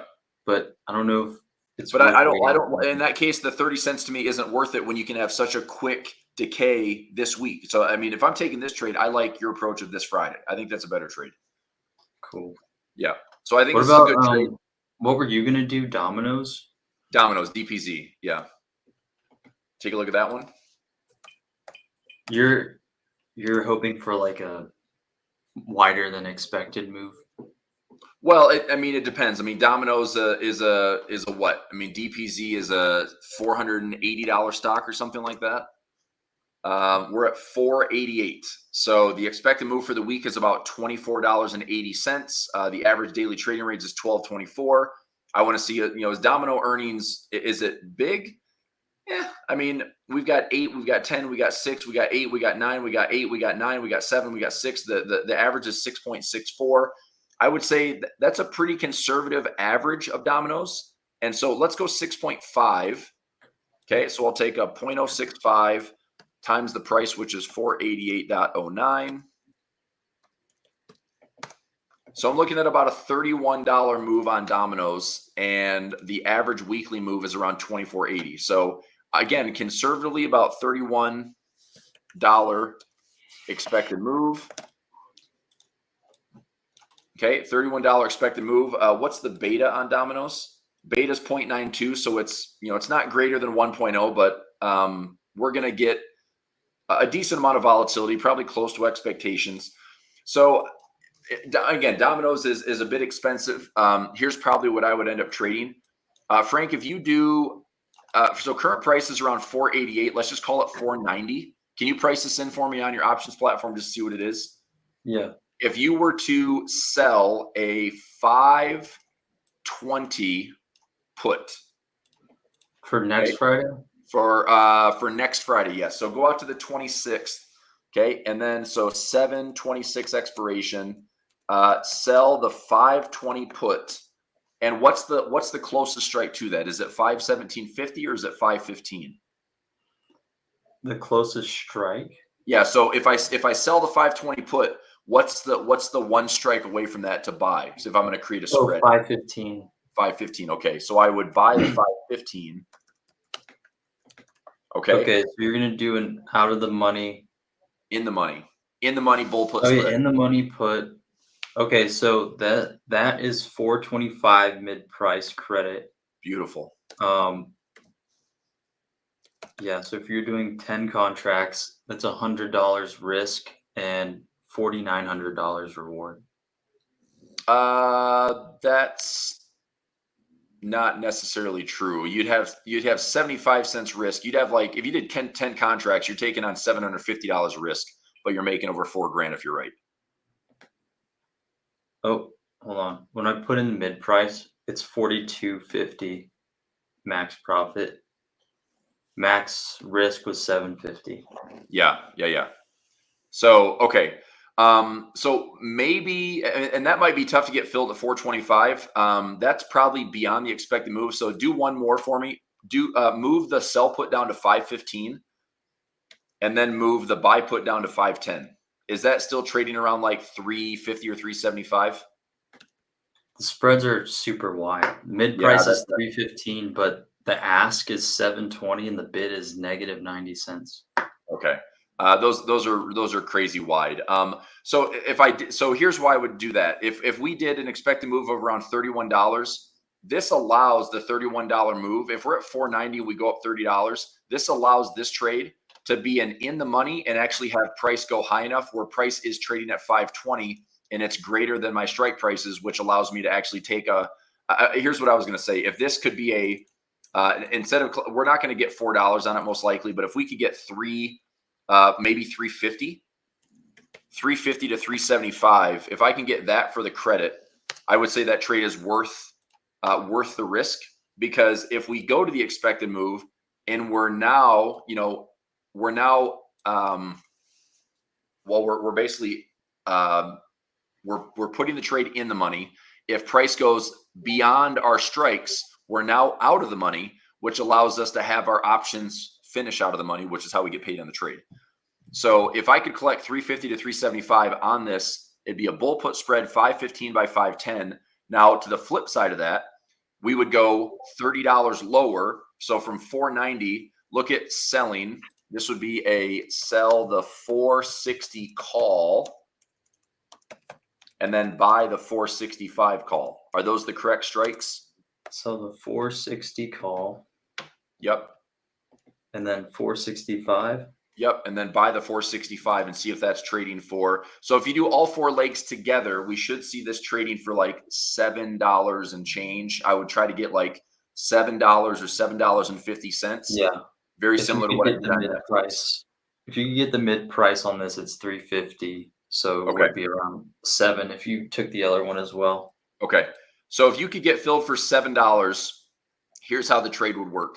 If price goes up to 520 or goes down to 460 or even gets close to those levels, the $7 credit could likely trade for a $6 debit or a $5 debit. And that's how I'm going to make money on the trade. I don't necessarily need to capture, all the credit, because I'm taking both sides of the trade. So I'm not going to actually make $7 on the trade. What's going to happen instead is if I win 350 on one side, okay, that'd be my win, and I lose $1.50 on the other side, my net profit is maximum at $2.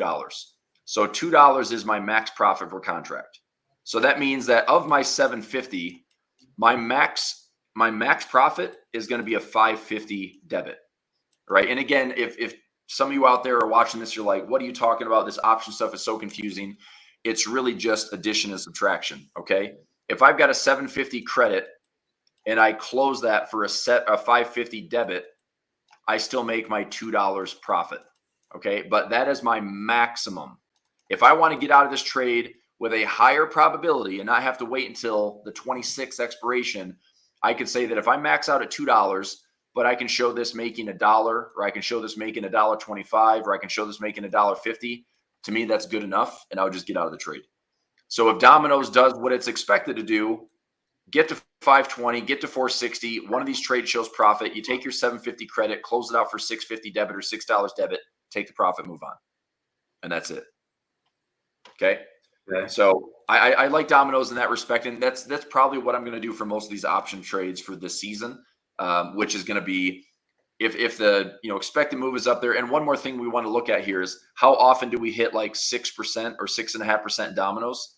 So let me go into post earnings. So how many times did we hit it in those 8-day cycles? 6%. So this one was 6.25, but didn't get to 6.5. But it's right around expected move, which is okay, but I'm going to cross it off.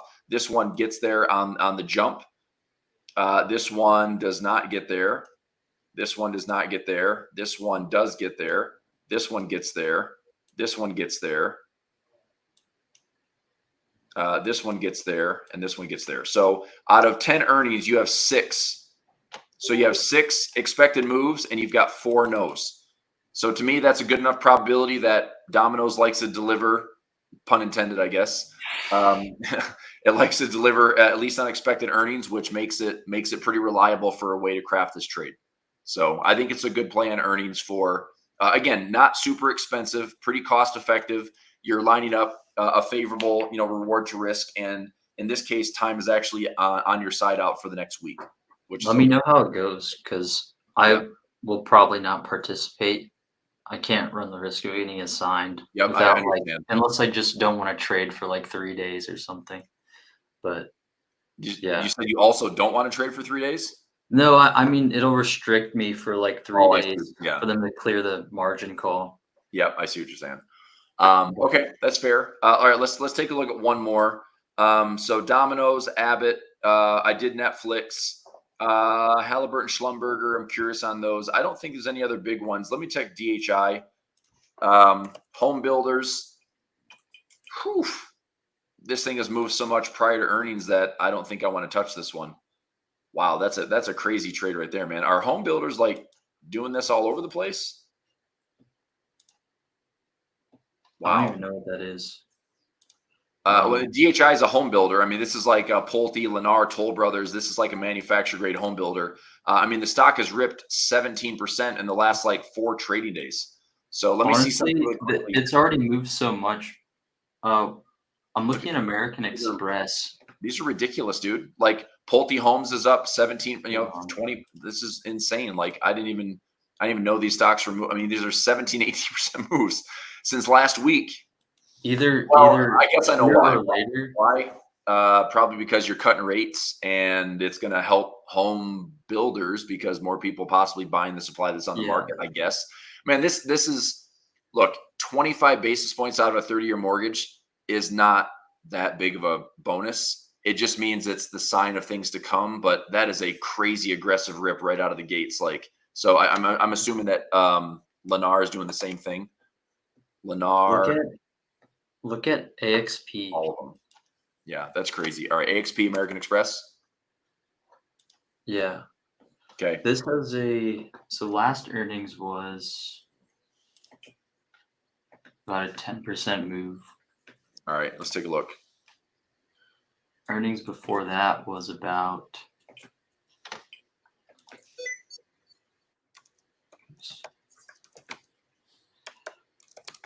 an 8 or 9%. This week alone, it's up. That's crazy. I don't know what's up with AXP. They're up almost 4% on the week. I see that, and that's another thing that I'm a little skeptical of is if we're already starting to see some pre-earnings movement. Not that it can't still deliver in earnings as its own catalyst, but I don't really like to see aggressive movement prior to earnings, just in case it's like maybe the earnings size gets capped because it's already made a move on the week. Are we sitting at all-time highs here in Amex? I think we are. Yep. Yeah, we are.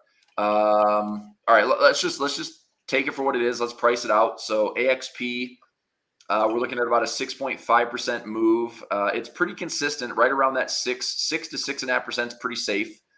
We've had some, and this is a nice thing, is the average is showing them on 6.5%. We've had some 7.5%, 8%, 8.38, 7.5. So let's say we calculate our trade out by 6.5% earnings, and it actually gives us, 7.5 to 8%, or like you just said, 10%. That makes this even easier, as long as we, kind of reach those expected moves. So anyway, let's price it out with, let's go 6.5%, and we're at 247.88. So 247.88 times 6.5. You're looking at about a $16 move conservatively. Okay, $16 move expected. Oops, go text box instead. So $16 move expected. What are the spreads on AXP, Frank? Are they dollar spreads? If I went up to, let's go 248, okay? So 248, let's go up $15. If I sell at 263, is there a 263 available, or is it like a 265, 260? What are the spreads? 262.5. Okay, you have a 260, and then you have a 265. Right. Okay, so I would look at if I sell the 260, 250, and then buy the 260. These are puts, by the way. So that's a 260 put and a 260, 250 put. And that would create a spread. So your spread's 250. Frank, can we collect like $1.50 to $1.75 on that trade? They changed drastically just now. It went from 260 to 160.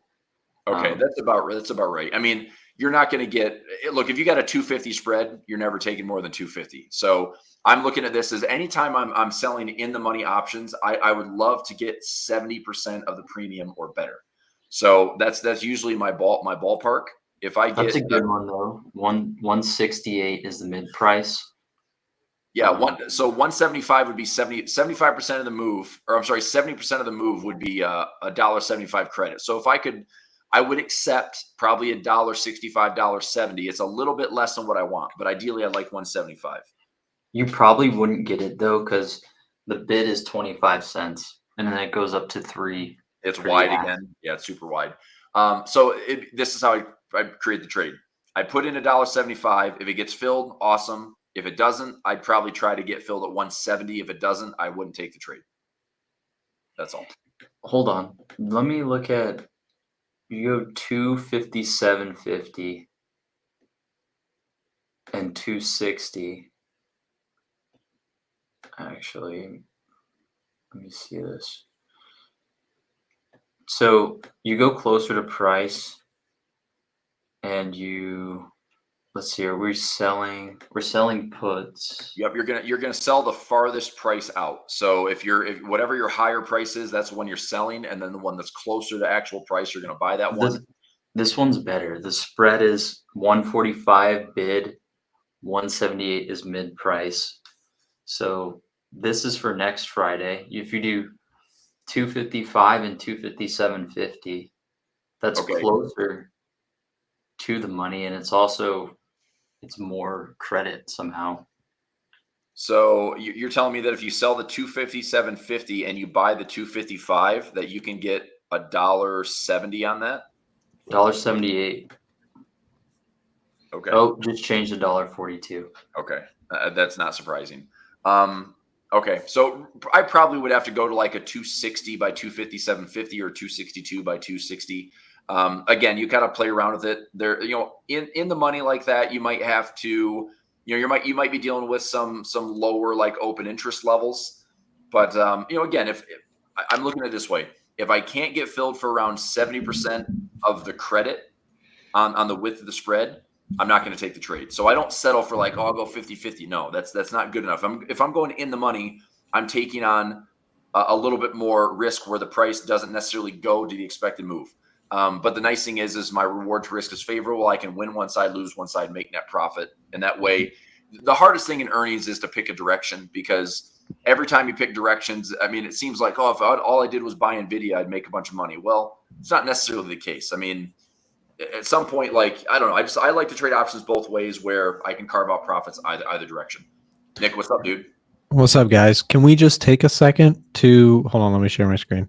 Can we just take a second to I'm gonna throw some compliments out here to each one of us. So I mentioned Slide G. You guys can see my screen. This is just a crazy day. Look at this. I We know. got the Dow Jones up 1.5%. The Nasdaq's in the red. The Russell's up 2.5%. Frank, I know, is long Slide G. Slide G. The cool name, Slide G. I bought it because of Gus, my dog. His dog's name is Gus. He's a sly dog. He's a sly dog. I mean, look at that thing. That thing is absolutely flying today, up 2%. You've got gold. I'm long gold, and I know Frank is also long gold. You're long gold as well, Chris. Same thing with silver. We finally have got some real interest rate sensitive stuff just having its run, which is exciting to see. Got yields dropping off real hard, and you know, it's becoming a little bit more convincing that we might actually be having a real rotation here into other things. I mean, how can you deny it with the Russell up so much? And we talked about the sectors earlier, but gold up 1.4%, and that's not off of its lows 1.4. That's at the highs of 1.4% today. I mean, these are real moves happening, and it's big stuff. So just wanted to come in here and also mention that you got RSP up 1.22%. It's like finally you've got some rotation here.